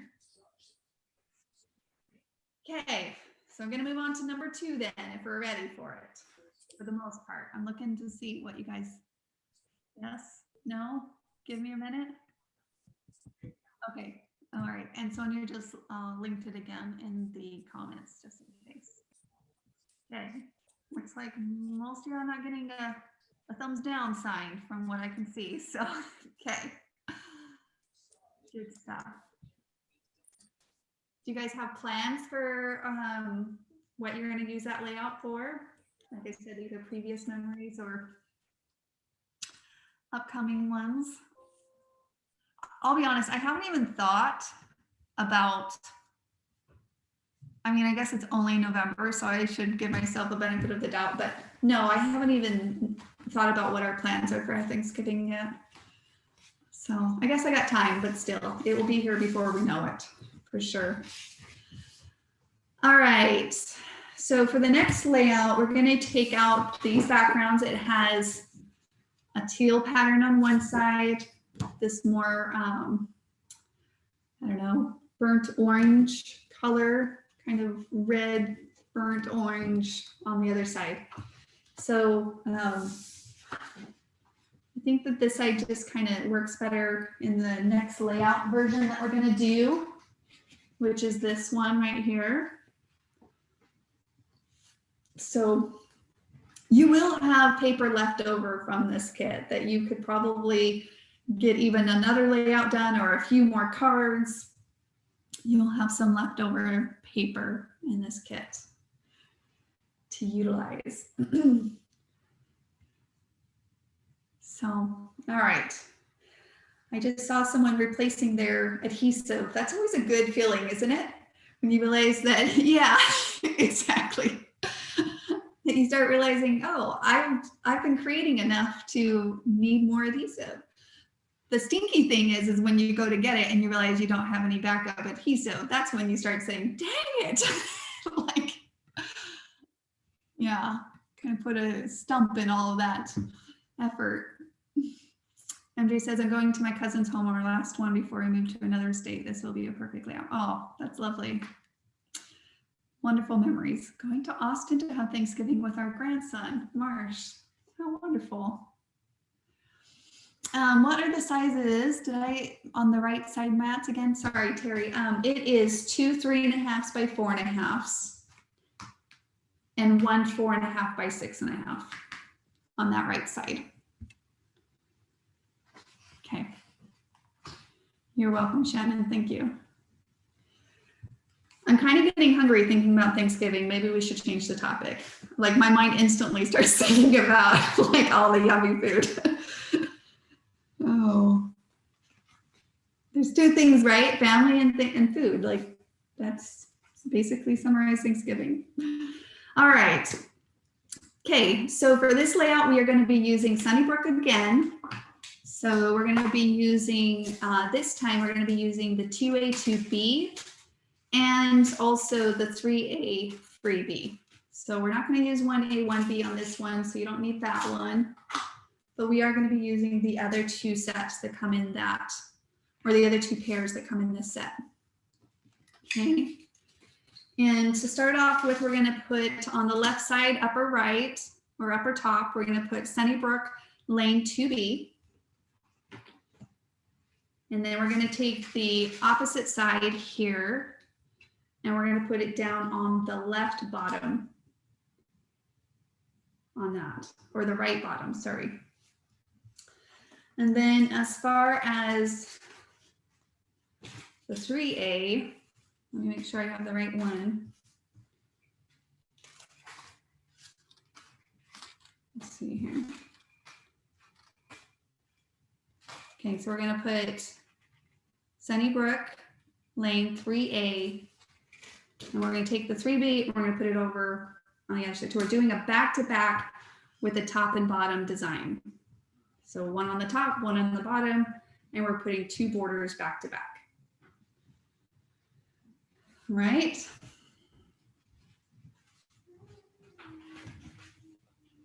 Okay, so it looks like this border actually, hold on. I don't know what I did here. Well, either way, we're going to use 3A, 3B. I'm not sure what that border, go back and think about that. But this should work. It should be fine. So 3A, 3B, like so. Okay. Now we're going to pull out the tag again, and that's going to go down here on the left, and then we're going to use it to kind of put our photo mats on it, like I was sharing another way that you could do that. On the left too, we'll stick Teapot. You can have the kettle part of it go to the left. In this case, I'm going to have it point inwards to the layout. So you just flip that template over in that case. And then over on the right side, so that's our left side. And then over on the right side, so we used the Hallmark a la carte. We used it as a full design, but which is really fun option, of course, but you can always use these as little halves. So when you're creating as well, again, kind of the layering and tucking, just because you're hiding a piece of that, and we're only going to cut out a piece of it. We're not going to cut out the whole thing when we get to that step. So we're going to tuck this piece in just as another fun way to use that same designer template. Okay, so we're just adding a little tucked bracket for an extra layer there underneath it. We're going to add this little clip, so that's going to be something fun, actually, from our little scraps that we have, and those are details, so we'll come back at the end. You're going to have a title card, so feel free to either pull out a title card that you want and put it in that placeholder, or you can use a 3x4 photo in this case. I often use the photos for that. And then we're also going to add another few rolling pins there. So we're gonna just kind of lay that there for now to hold the place for it. And we'll come back to that. Okay. Now over on the right side, we're going to pull out our photo mats again, similar to our last one. So you're going to use the 2 3x4s. So kind of two different layouts, but in a lot similar ways as well. This size, we're going to just do a 4.5, 5.5. On the other layout, we did a 4.5, 6.5. But on this one, we're just going to do that. And then over here on the left, we're going to do a 4.5 by 4.5 photo size. And then you can pull in another 3.5 by 4.5 there. So again, if you need more places for photos, this is where I would suggest you could even add like another photo up here. It's a great little photo op space for that. So like if you want to add one next to the kettle, that's always a good option. So looking for opportunities where you can maybe add a few more photos if needed. But I would recommend to not necessarily like cover the mood that the paper gives, but at the same time, you could fit quite a few pictures in the mix if need be. These designs are kind of made with an in-between, but of course I've made plenty of layouts that like 10 pictures or 11 pictures, but you don't necessarily, you could still accomplish that and still have like this cohesive, you know, without like necessarily sacrificing the overall vibe and this aesthetics of the page. All right, so we have our complete layout here done with step 1, which is design. Okay. And so we're going to go ahead and start tracing out our pieces. And again, my go-to is usually my photo or my borders. Unless I get really, really excited about a little bit of a detail spot, then I usually just go straight to that. Like say if I wanted to do the kettle first, which honestly we could on this time. So there's no wrong or right when what you start with on tracing out, especially if you're using the Cutie Clip kits. They all coordinate, and for the most part, you can get. I mean, you're gonna have enough paper to choose from, and or to kind of cut a little bit out and make those decisions as you go without having to have it all thought out previously. But you will notice here, just since I am talking about paper a little bit, we are going to use one of those main patterns, meaning a pattern that has more of a theme to it. But instead of pairing it, say, with like the flower pattern, let me show you that, which is kind of its mood on its own, like it kind of sets the mood. Where's the flower? We have another, yeah. Like, I know we're going to have some extra paper of all this, right? So instead of using another flower pattern, which again, no longer right, but I'm just wanting to show, it kind of competes with each other. It doesn't let this one kind of shine through on its own. So that's why you'll see that I flipped it over in this case and used that yellow just so that they support each other and complement each other. So just some thoughts on some when you are picking out paper in the future with using these designer templates and other layouts. All right. Oh, we're gonna do the kettle. You guys wanna do the kettle or the borders first? Or it doesn't mind? No wrong or right? Borders? I think I see borders, okay. I see you. I think I can read your lips. I got it. Okay. Let's start with borders then. Like I said, I usually do go straight to borders because I like that that instant seeing big pieces come together. So pull up this pattern here. Now, as far as options, let's see here. You could do the houses in this case. I'm just going to throw this out really quickly, but we will be using the other parts for the extra pieces for our photo mat. So it might just change a little bit of your photo mats, or you can pull in a white cardstock. But if you prefer the houses versus this main pattern, we're going to get lots of uses out of these backs, double-sided pieces on this. So I just wanted to throw that out there. And the reason why is because you remember how I said both of these patterns go downwards?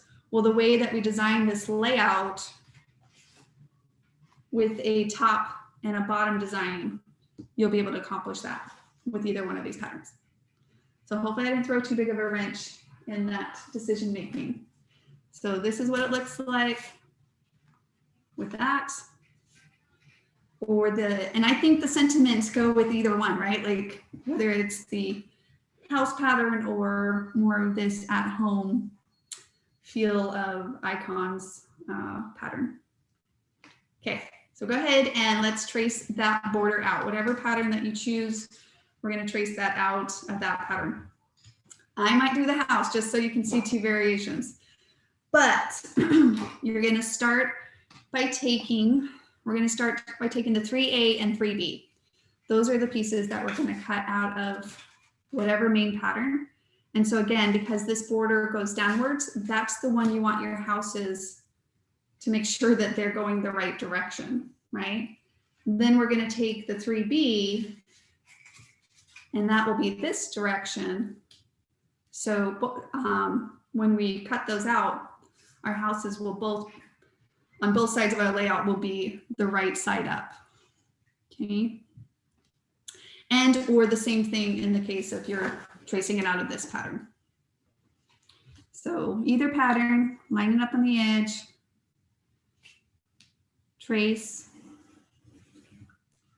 take your other one, make a mark, and make a straight cut.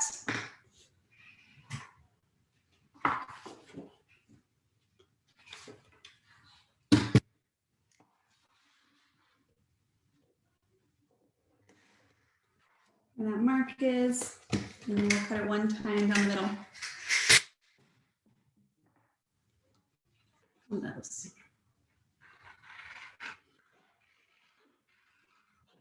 There we go.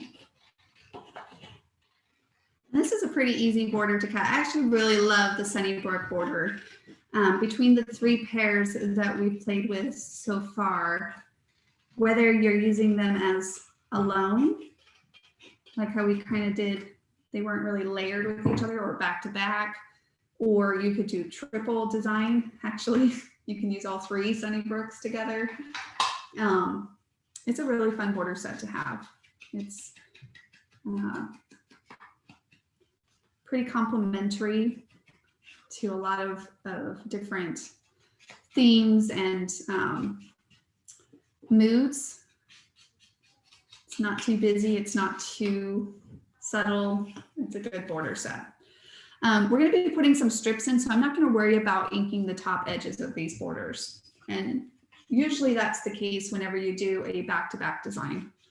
That's kind of what I was hinting at on the other layout, where I was saying you don't always need to ink or take the time to ink the straight edge. Just depends on the design that you went with. So in this case, you don't need to, because we're going to end up covering that up anyways with the other pieces. Okay. All right. Then as far as the other border goes, so we're going to cut that out of yellow. Okay, so that's these other pieces here on the layout. And so that's on the opposite side of the flower pattern that we used on the last layout. So you're just going to flip that over. We're going to take our other 2 border and we're going to line it up on the edge and then slide that one out, line that one up on the edge. Gotta twist this, it will make it a little bit easier to trace and cut it out. So just line that up and all that edge. Okay. There we go. And straight cut. So you can see you can get really lost in just the process once you become really confident or just familiar really with, you know, just kind of thinking about it in steps versus getting maybe or overthinking, you know, the steps. It's each layout is different in its own because of the paper you use or the design of it you use, but the overall process or the play to create process for scrapbooking in this case is pretty simple process on those. And sometimes you might choose to keep the inking towards the ends. You might choose to do it after the cutting, whatever that might be.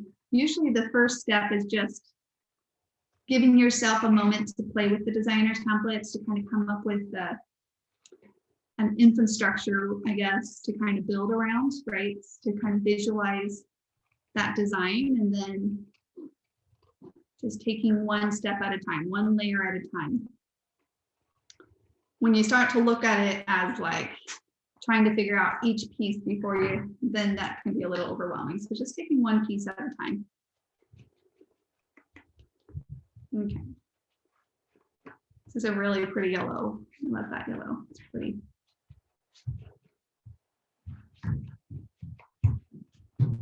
Like a happy, calming feel to it.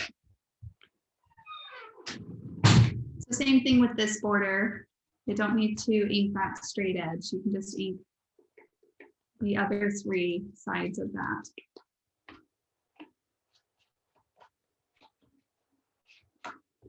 A pretty fast inker. So usually I just kind of quickly dab and go, but it's also nice to just to kind of take your time, enjoy it as well. That's what I think is fun about inking too, is that it just, once you kind of get in the process, you really don't have to think about it. You just pick up the dauber. You don't have to like really think about what you're doing. All right. That's why I always recommend you can either do it after each one, or you can just kind of do it as a one step altogether. Especially if you're watching something, maybe when you're creating sometimes. Put on your favorite TV show or something, and you kind of just get lost at that step. Doesn't take too much brain power. Okay. So that's kind of, like I said, when I get a couple pieces cut out, I even go back and just do a quick clean up, I guess you can say, to get my bearings again. Okay. What border, Cassandra? Is that your question? Sorry. Yeah, so it's Sunnybrook 2A, 2B, Sunnybrook 3A, 3B on those. Okay. All right, so now that we kind of have that in place, right? You can go to the next big piece, which basically would be the tag here. And we're going to cut that out. And we're actually going to do very similar to our other layout. And we're going to use the plaid here. Okay.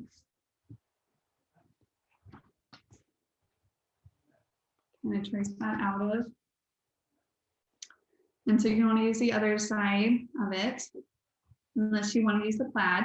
We are going to use a strip of plaid here at the top, in between those, just to add a little bit of pattern and texture up there. So I just wanted to share that in case you wanted to maybe do that. So we'll get, basically we're going to trace this tag out, and then we're going to cut 2 half strips out of the leftover paper that we have. So you're going to kind of adjust this at the top, cut another little full tag out of it. Like so.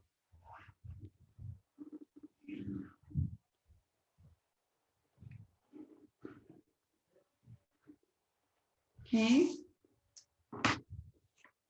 And feel free to, again, just kind of detach that really quickly.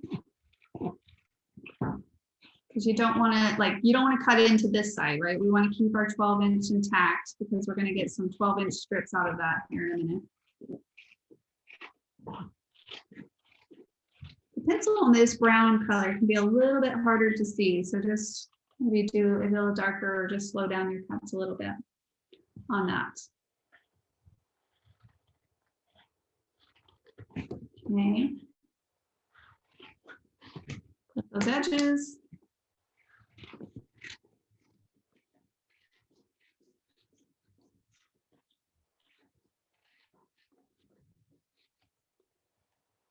And go a little faster on those when they're nice. It's not completely straight, but you know, it's a little bit more straight over cut, so you can kind of do bigger cuts in those cases. All right. So then on this piece, go ahead and take your paper trimmer. And like I said, we're going to grab some strips out of the leftover that we have on this. And then use the straight edge here. And I'm going to cut probably about a little bit less than 1 inch or 1 inch. Basically, you just need 2 strips out of that. We're going to tuck it into the other one. So it's won't be, they don't have to be exact, I guess is what I'm saying. They won't be right next to each other. So you don't have to have exactly 1 inch and exactly 1 inch. So you just cut a strip, then a strip. The thing about this cutter is that it doesn't have like a smaller section here for 1 inches, or less than 1 inches, so like ½ inches. So you kind of have to line it yourself. But other than that, I love this cutter. So okay.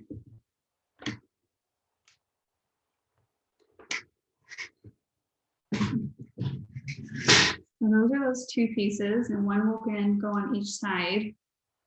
And you can ink those. So the strips. Actually, usually the strips are the more, because they can be flimsy, you know. So you really have to hold them tight with your other hand as you add ink. So I kind of like grasp it with both fingers. And then I just kind of glide it through like this.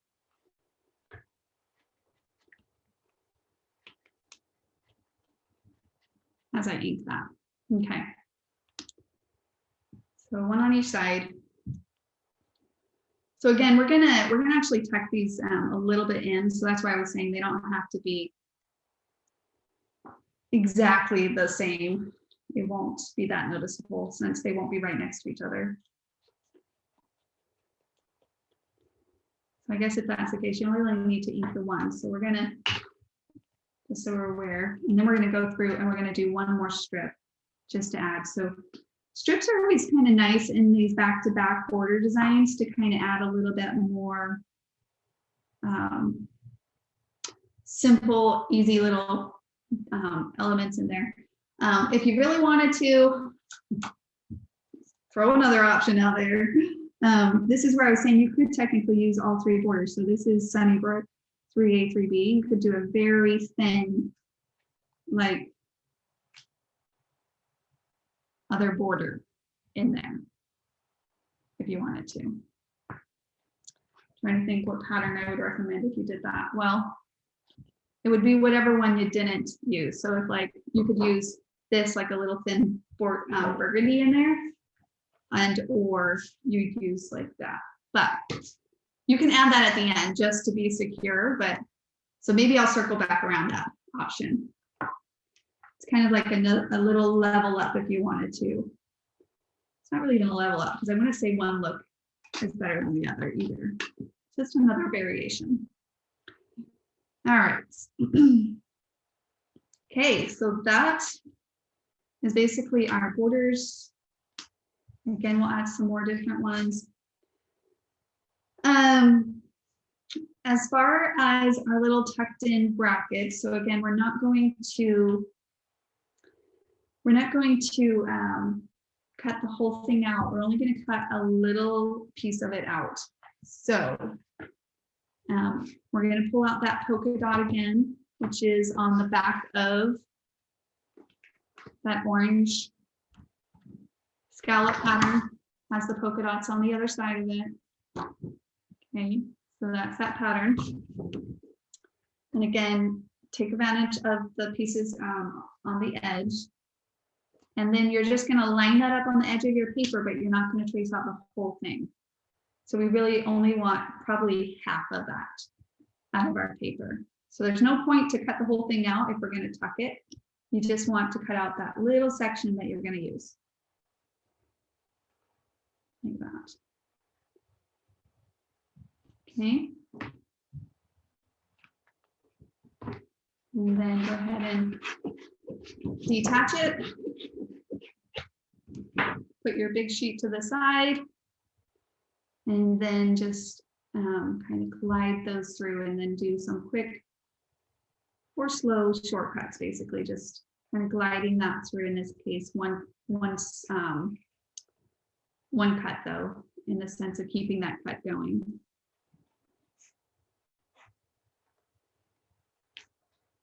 Okay.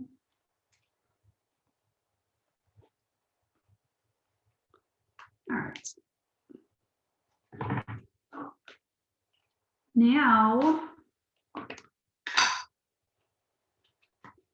let's think. This is also could be a really cute place if you have a little brad or again, enamel dot or an extra little piece of bling that you want to add.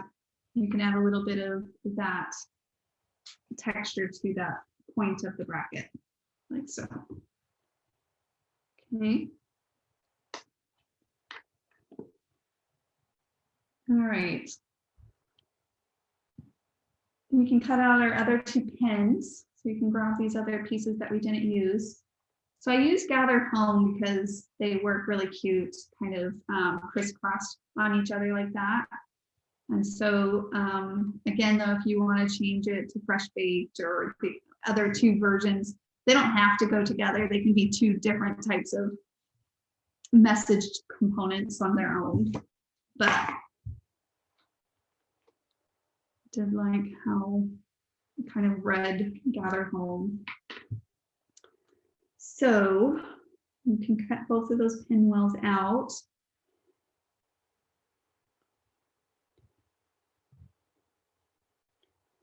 And those empty space there, it just kind of gives it a place to offset it.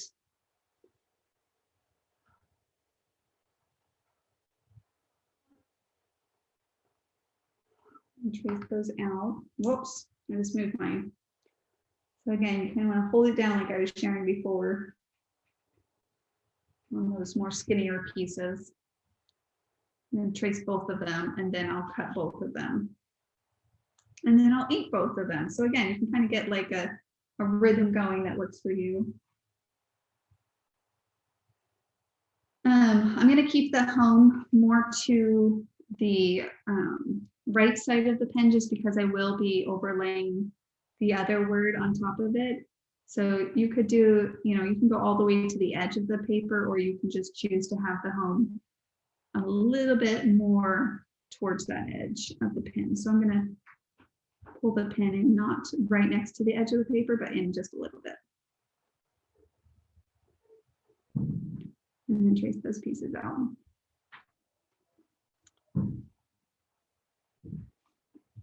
Okay. I was thinking about how I have the first layouts that are done, right? That I was making just as samples for the classes, and then I have this layout. And either I'm going to just do, I don't always do duplicates for my kids' albums. Either I'll just have the same layouts and do one for my kids' layouts and the other. Or maybe in the future, when we do like a future in-person conference or something, I'll do like all of these whole pre-made pages as like giveaways or something. I don't know. Because I'll have a lot of pre-made pages from these classes, which is super great. All right. No, really, I do have Thanksgiving done. I'm going to use my upcoming thing. Well, actually, I have pictures still from previous Thanksgiving that I haven't done. And I think even before that, no, I did those ones, just kidding. But I have not done the ones last year. So we're kind of over here in North Carolina. We don't have family too close since we came out this way. So kind of used to spending, you know, just with our kids, like, you know, no extended family necessarily. at least the last year or two. But especially with COVID, I was going to have my niece and stuff over, but we didn't end up canceling that. So that's why I was like, oh, maybe I should try again to have her come down. She's about 2.5 hours away from me. So she's a little bit closer. She's actually the closest. So I guess I should think about that. Reach out to her, plan something. So. All right. Hopefully everyone's kind of, or at least towards the pen, but if not, that's fine too. Like I said, if you need me to slow down at any point, just let me know. But really, we're kind of going through the same process with our other layouts. So once you kind of get familiar with, especially the designer templates, we're using the same exact, not exactly the same ones, but similar. I mean, some of them that we used on the other one, we're using on this one. So it's really kind of the same process as we go through it. And then as far as the title card goes, again, this is, you know, you have a couple 3x4 options when it comes to that. Let me pull out my pile of, you know, cards here. We have that journaling card, which is a super cute one that I used. Home is next to you. There they are. Yeah, I try to keep my title cards together because that's like another pile you want to keep on its own, but sometimes it gets mixed in with the other ones.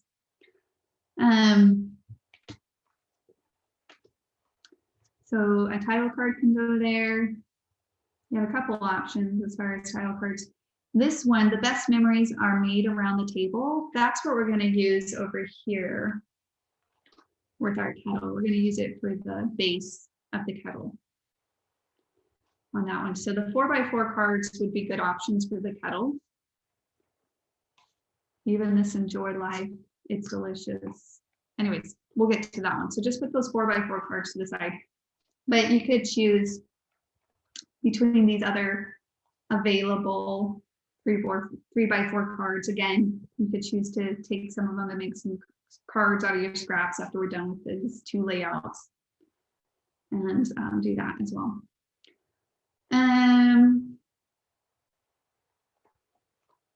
So yeah, so we could do any of those.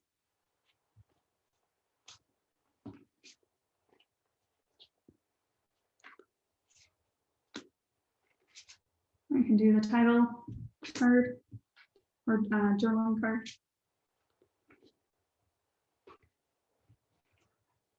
Okay. All right, let me see here. As far as this little extra clipping here on this right side, so on that, I just took the tag again, and you just clip out a little section of that, and you could most likely, let's see here. Well, maybe not. Oh yeah, if you go this direction, see how I did that? I was going this direction, but the points don't allow you. But if you flip it the other direction, you can actually get a pretty good, and it's just getting tucked in. So that would actually work. Just taking it out of your scraps of paper and tracing that out. So you just want a little bit of an edge. I'm just going to trace that out, and then we'll tuck it in. So you won't even see the top part of that scrap of paper. And create little cute arrows out of using that tag too. Here, it's actually going to look like a little arrow.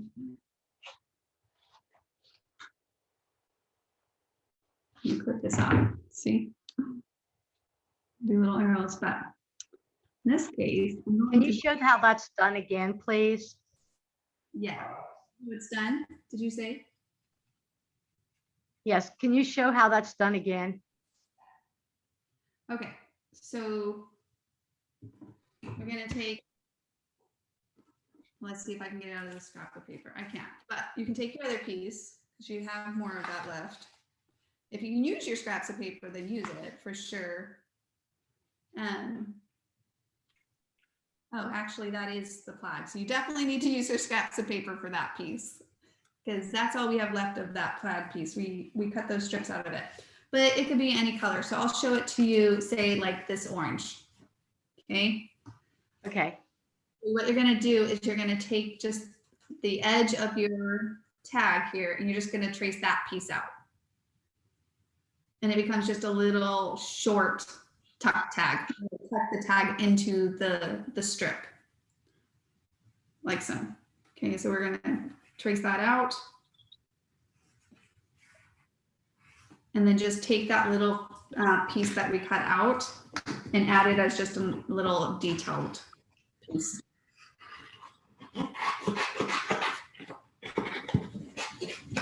Might actually show really nicely with this orange. Let's see. But I think that what I like about that is usually when I think of 2-page layouts too, I think of balance. So like if I have this pattern over here, it's like, oh, is there a place I can add a little bit of that same pattern over on the right side? So by just taking your scrap of paper and adding a little piece there, and hopefully you can get it out of your little scrap. That's kind of what I did. Anyways, but yeah, you're just going to trim that up and you're just going to make a little short, stubby little tag. And then where it's going to go once we adhere it all down is you're just going to have it kind of tucking in over here with this little cluster of design. Okay. So we have a couple layers going over here, but it kind of adds a little bit of depth to that layout, that focal point basically as well. All right. Give you guys a moment on that. Actually, I'll ink up my pins, my rolling pins really fast, just to give everyone a moment. And then we will go to our kettle here. If you're already to the kettle, you can go ahead and trace it out of any of those 4x4 cards that you want. Really, any one of those would work. So just to show you here, that's what we're going to end up, right, with our kettle.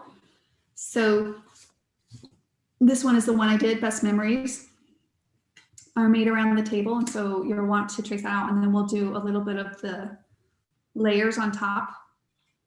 Or it could be Enjoy Life, it's delicious, because that also fits inside of the kettle. Or it could be A Grateful Heart is a magnet for miracles, because that also could fit inside of the kettle design. So lots of fun options to choose from there. But I'm going to come and just ink my rolling pins, and then we'll jump to that next step on that. Okay.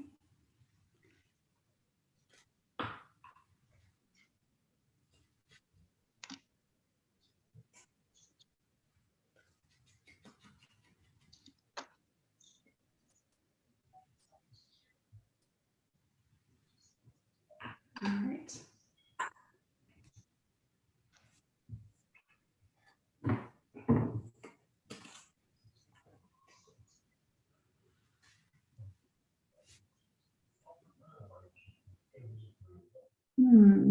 Trying to decide if I want to finish this one up. So it's super cute, and the best memories are made around the table. I love that. It's super cute. But this one's really cute too. I mean, they're all cute. I think the orange, unless you really love that orange one, it's a little, it could clash a little bit more with that yellow being behind it. Just because they live on the same side of the color wheel. So usually often you'll choose like an opposite on the color wheel. But I don't know, it's got a warm fall feel to it as well. So I like either one's really cute.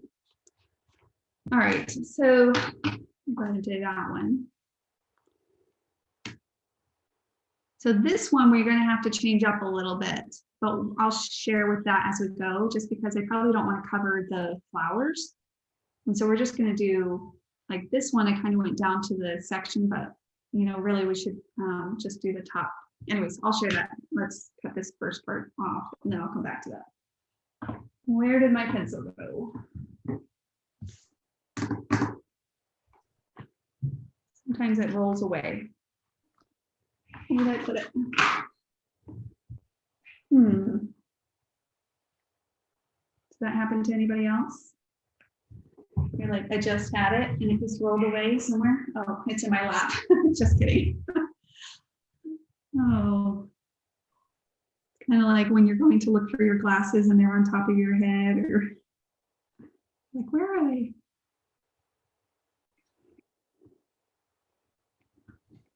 So lots, kind of like the house, like there's so many fun, cute little designs, you know, using different patterns and colors that you can make different types of petals.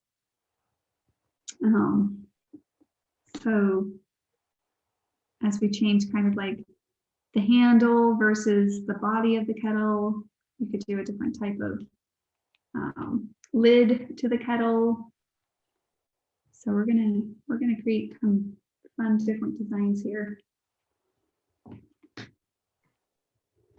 Okay, I'm gonna erase this one a little bit. So like I said, sometimes it happens, like I kind of moved in the middle. Got a little shaky there. All right.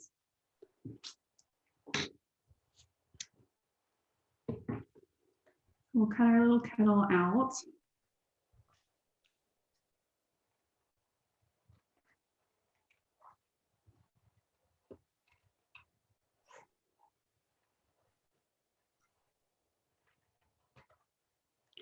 And so, yeah, like I said, I always recommend just starting with the outside of the kettle, and then you can go in and cut the inside. So mostly with the designer templates, like I said, when we have that stencil, it's usually, we recommend just tracing another piece and placing on top. But I think for the kettle, it looks really cute if you cut that middle out, that top piece window basically out. Okay.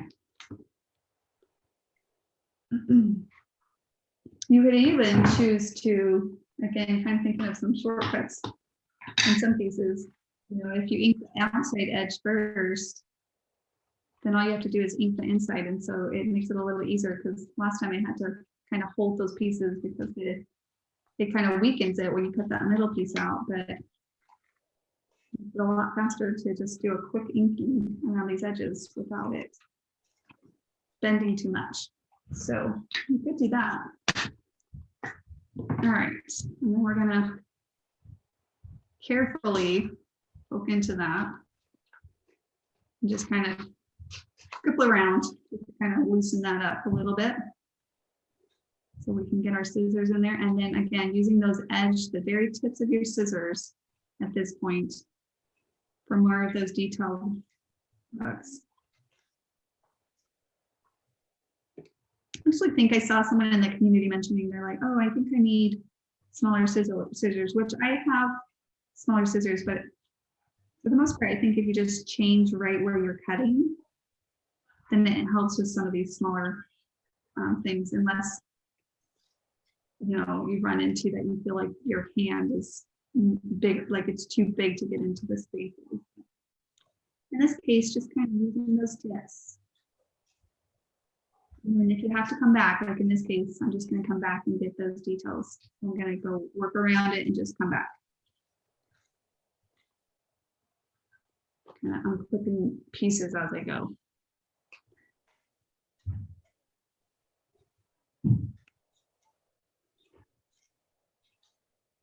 And then cleaning it up with a little bit of ink.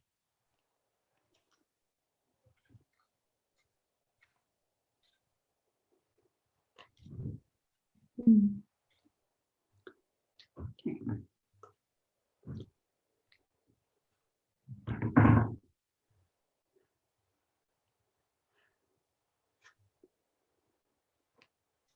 And then I'll just go ahead and ink the inside. I'm actually going to be covering those now that I think about it. So we probably don't need to ink those. I already started, so I'm going to finish. But I don't think you have to ink those, because we're gonna do a new top and a new handle. We're gonna do a little bit of design. You don't have to. You could keep it as is. It's like you don't have. You can keep it one piece if you like that work, or if you're just happy with it. Or you could do again, like a little lid, that's a different pattern. We're gonna pull out the polka dot sheet again that we've been using for little details. And we're going to, well, we're gonna take the designer template. And same thing, when you wanna add any more details to one design, then you just cut that little section out. To do that. I want a straight edge, so I'm gonna come over to this left side. And I'm gonna line up right where these little groove bumps are, right where they hit, that's where I want my straight edge of my scissors to do. So I'm gonna line that up so that the straight of my paper is right there. And then I'll hold it down and then just start with that curve and then work up around and then finish on the other curve. Like that. It's kind of hard to see. Actually, it looks like a little beanie hat.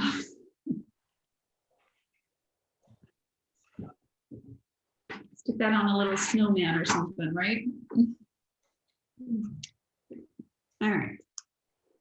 So again, kind of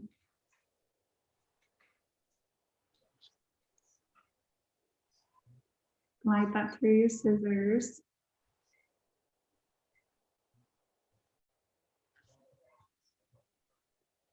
And if you want to use pop-up, because it's a top layer here, so here's my cutout one. And you kind of just pop that up and it has like a 3D effect with the other piece kind of showing behind it.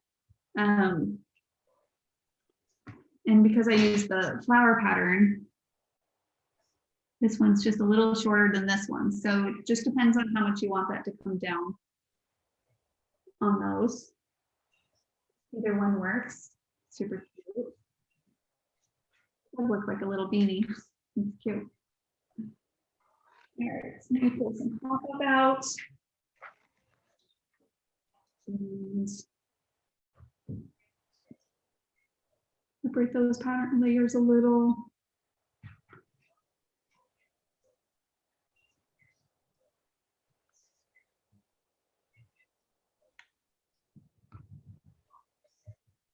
Kind of makes me want to have a kettle like this. I might have to design some kettles and manufacture them. Wouldn't it be so cute to have little kettles with little sayings on them? So cute. It's just like a little metal kettle. Just, you know, metal. All the time. Or you look for your phone and it's in your hand. Sorry, Gail, I just saw that. Yes. Or you're looking for your phone. I actually don't know if that one has happened where I've gone to look for my phone and realized it's in my hand. Although I think I have gone to look for my phone and it was in my back pocket. So that's not too far from that, I guess.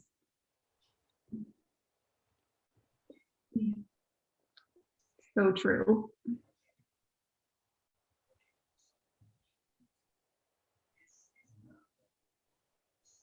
All right, so for the handle, we're just going to do the same thing, but instead of using the polka dot, we're going to turn it over and use this other detail, the orange that we've been using in other places. And in this case, we're just going to only cut out. I don't think it really matters on the pattern because it's such a small piece. The pattern in this texture won't, or this sheet of paper won't show too much because we're only cutting this little handle out of it. But in this case, we're just going to cut the trace the inside and outside.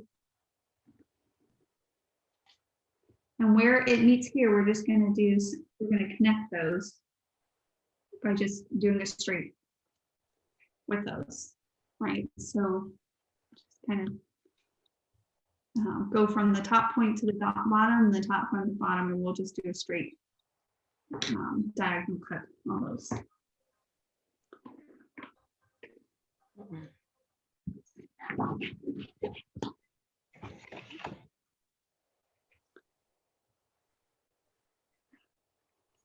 And this one, we can easily get into the inside of the handle. So it's just really, again, just kind of slowing down. But the good thing about these is you can do more of a gliding cut. Kind of glide it through your hands as you maneuver it.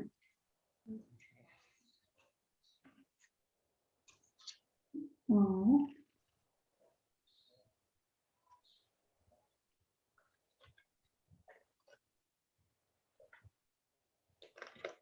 It's pretty simple. Too bad. You'll have to add a little ink to it. Almost, but just to kind of lay it over, that's what it's going to look like, right? On that. All right.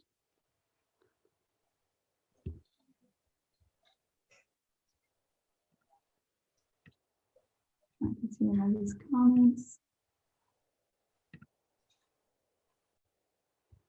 There we go.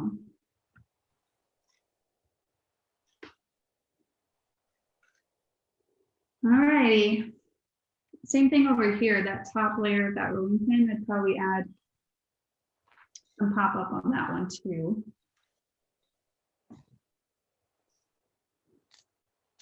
But I won't adhere it down yet. And then go ahead and ink those edges. In this case, you'll probably get more ink on your fingers on this little small thing than you will on the paper, but I don't know any time that I don't get done scrapbooking that I don't have ink all over my fingers, so I'm kind of used to it. Luckily, it washes off pretty great, but.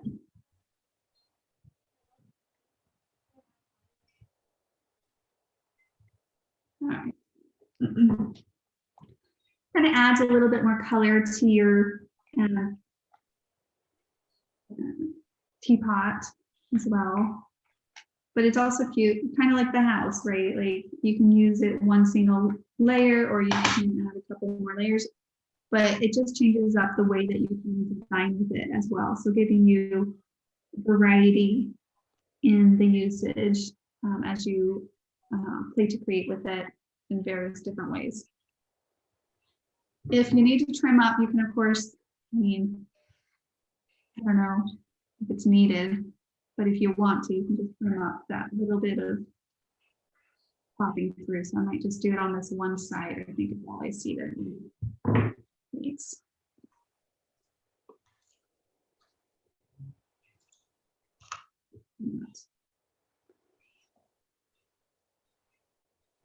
Usually when there's like one piece that's a little bit more details, that's where I was kind of like, you can kind of start with that, or you can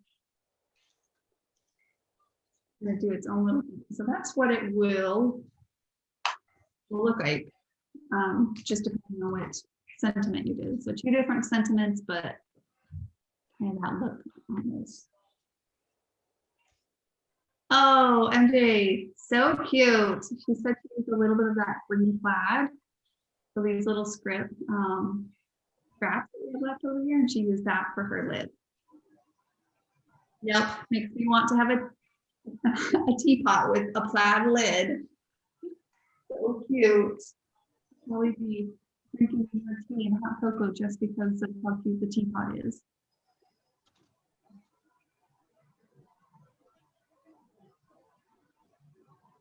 Okay, next, peppermint tea. I like a good peppermint tea.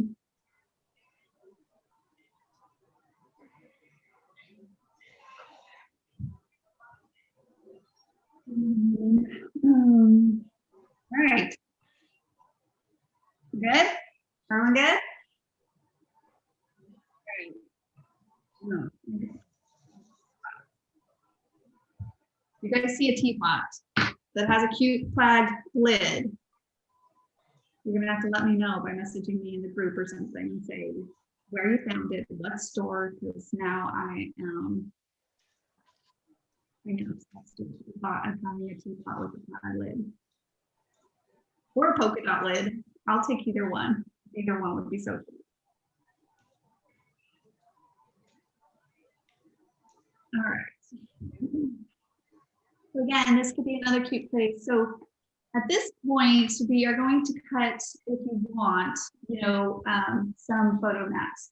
So on this one, I kind of used the paper that we had left, and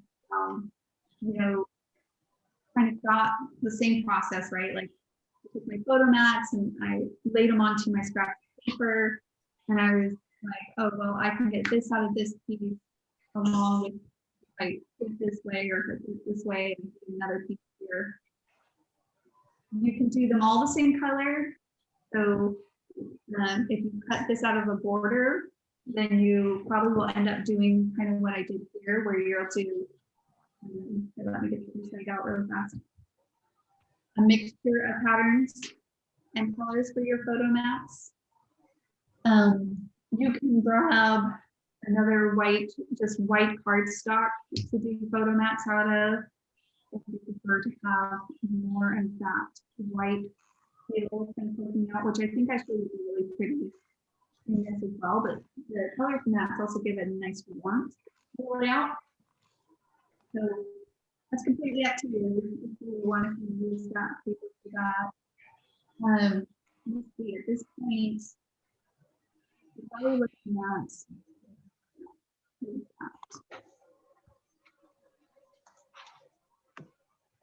so this is kind of what I'm looking like that I have left. So you can see that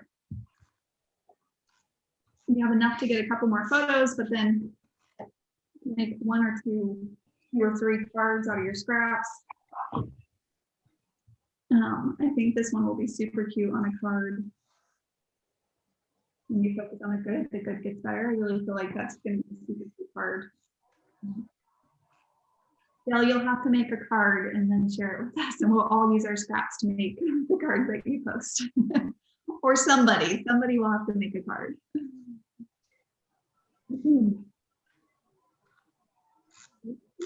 Yeah, so as last steps, again, feel free to grab those links that Sonia shared in the comments, and feel free to save them or copy and paste them somewhere so that if you need to kind of finish up some of these layout touches, you can.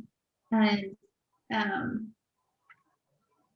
just in case you know what step you're on, that you have that as a reference. But before I, of course, finish up this layout, if you guys have any questions or if there's like a specific step that you need to kind of go back over, let me know before I leave you tonight, so that I can answer those questions for you. And that, does anyone have any questions? So also on this layout, I actually just noticed that I forgot. So I took the burgundy color and that's where I added that little bit of strip. So let me do that really fast, and I'm going to start adhering some of my borders so that we can do that. Just cut little half strips out of this burgundy. And I'm going to layer those in with the other strips that we have.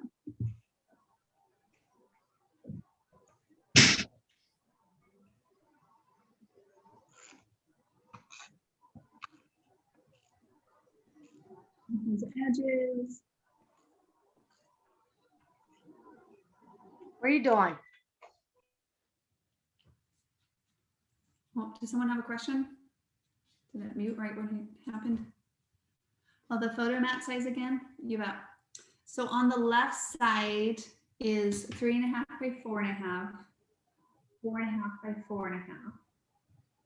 That's on the left side. If you want to add another photo up here, because I think it is actually, when we were creating, I was like, oh, I think you can totally fit another one up there. That's just like a 3 by 3 photo. So whether you mat it or not, that's up to you. Over here on the right side is 2 3.5 by 4.5 and 4.5 by 5.5.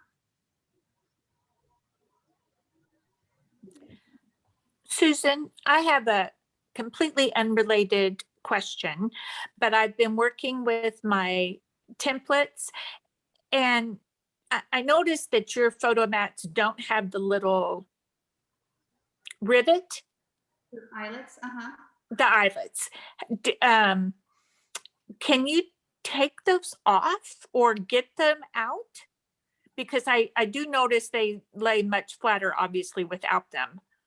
Yeah, so we actually started to produce them without when we started to see people tearing them out. So we were like, oh.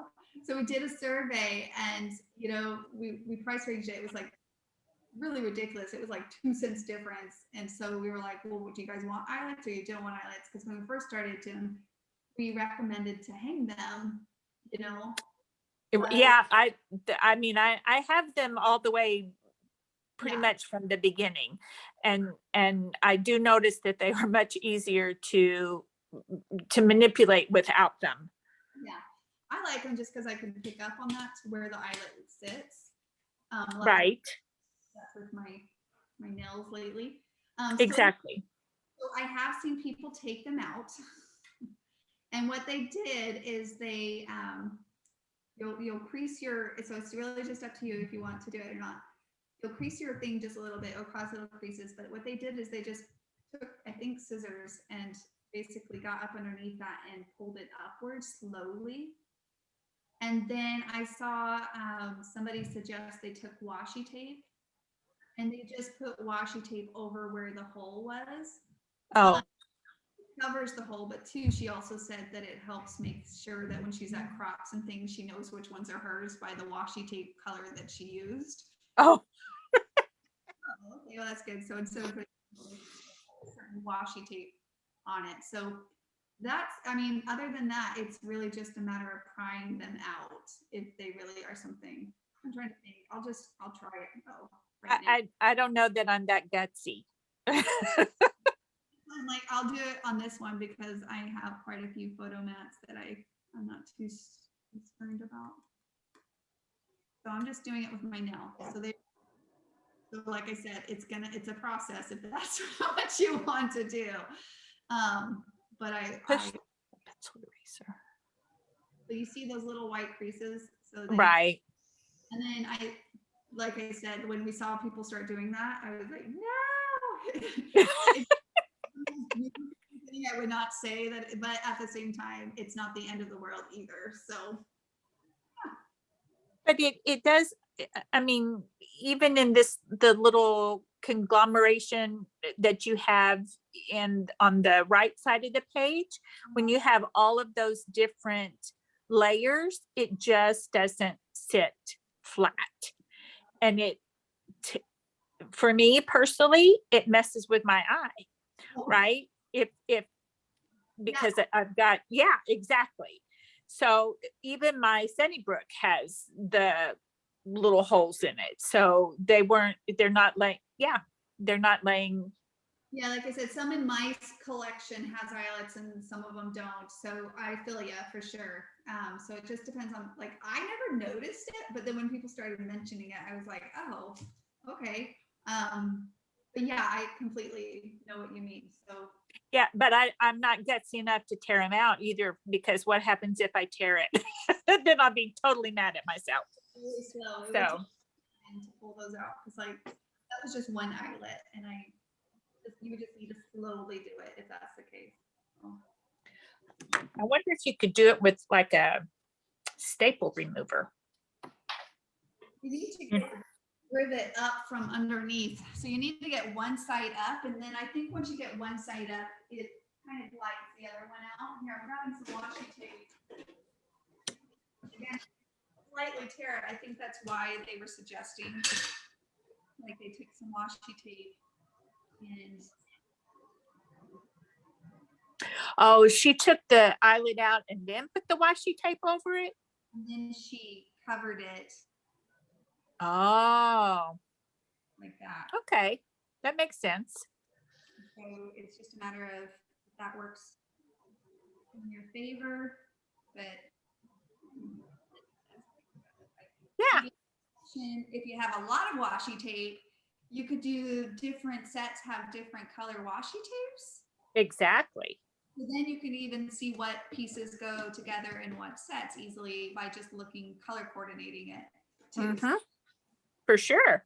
Then you wouldn't have to read necessarily. Let's make it even easier. our brain looks for patterns, so it's naturally Exactly. does that. So you would just pick up on that and just, yeah. Yeah. Well, thank you so much. I appreciate you answering my question. All right, so as far as the strip goes, you guys, we're gonna add a little strip in there. So I'm gonna start by adhering the yellow one down here. So I wanted to kind of just walk that through together on this. So here's the yellow. So the yellow is gonna go down first because it's the back layer. Okay. And so again, really when I'm trying to guess, I don't really overthink it. I just kind of lay it down and I'm like, you know, it's about an inch away from the top for the most part, unless you're really got a really tight design. As long as you get it estimated into this spot, then usually it works. Another suggestion I made, just depending on needs, if you really want to kind of get it exactly where you had it designed, you could take a pencil and kind of mark the end point of that border, and then you take it off, add a little adhesive, and then line that end back up, kind of where that pencil was. Then you can get it back into the position that you had it. So either one kind of works in that, right? And then these other two strips, we'll just layer on top like that. Go ahead and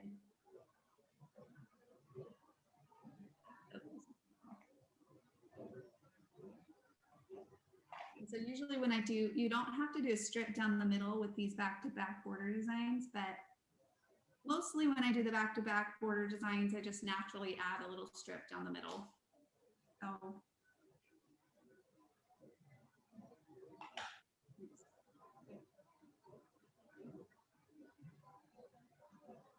and one's not actually in the middle of the plaid, although you could do that. It's just layered at the end of.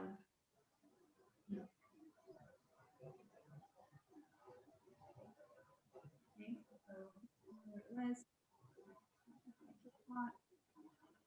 Back. We have a photo. Add that. And so. Okay.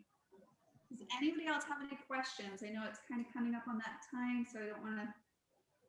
It's too late. Although, if you do have questions, please let me know before. And then, make sure to grab that link. I have a question. Okay. Sorry. How do you prevent some of the templates from like breaking? Because like a few of mine, like they tear, and I'm pretty gentle with them. It's just like the one, like the Celebrate that had like that fan looking one, or the nautical one that like it was so like, I don't know, is there something you could put on it? I know you just did washi tape, but will it stay like over and over again after tracing? The washi tape, I mean, yeah, you could put washi tape on it, but really on the nautical one, hopefully you got the new one, because that one was, we sent out a new, you're talking the lighthouse, right? The lighthouse. Yeah, mine broke. And the Celebrate broke. Okay, just Can't find it right now. those, yeah, like those two designs, like the nautical one, that would end up getting a new design sent out. So I don't know if you got it or not, but like you should have, but if you didn't, like just email support and let them know on that one, because that was a malfunction, because usually it doesn't on those ones. And then as far as the Celebrate, I've heard some other people had issues because they like caught it just right, like on something, even though you're like, oh, but even if that's the case on that one, feel free to email support. They can help you out with getting Thank you. Thank you. other ones, but those are like the two that you mentioned were like the only two I've heard of possible things, unless you have other ones. So yeah, the nautical one, you should have got a new one on. So just email support and they'll help you out with that one. Okay, I'll look at it. Thank you. So it's just support@kiwiling.com.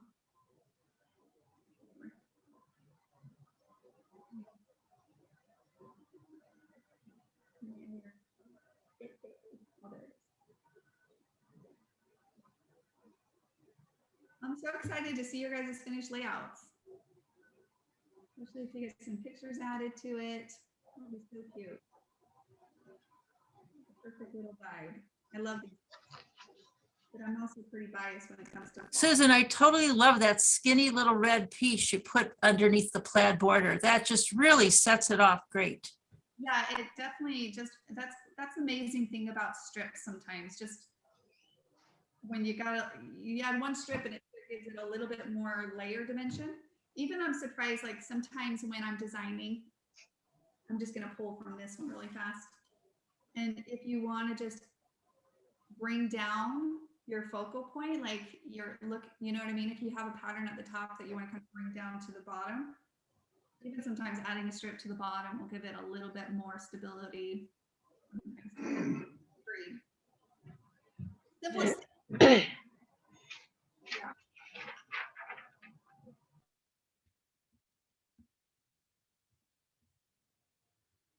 So, right.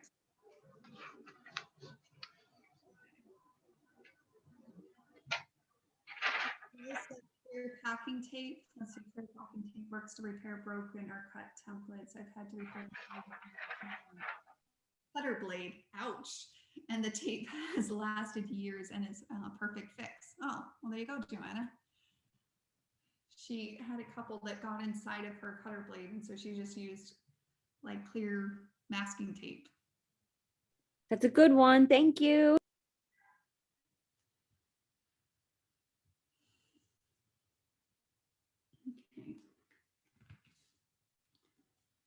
Okay. Let me add my next borders up here. Thank you, Susan. I just wanted to let everybody know that I used the Gather Home. It was October of last year, and it Okay. turned out beautiful. Oh, I'm so Can't excited. wait for Thanksgiving photos. I know. Thank It'll be you. That's for sure. Well, thank you for joining us.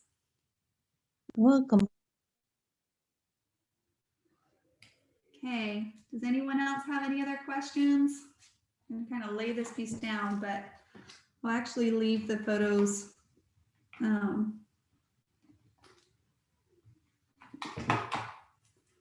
do the photos here at the end, but for the most part, I think we've got those both finished.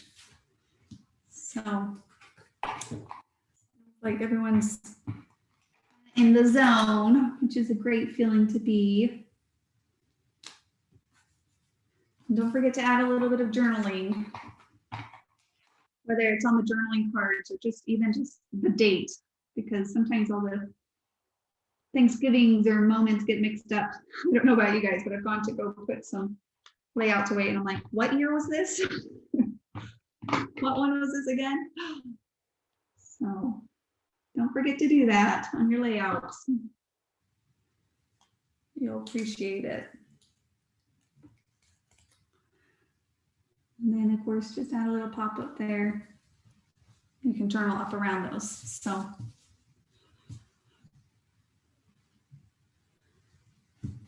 All right.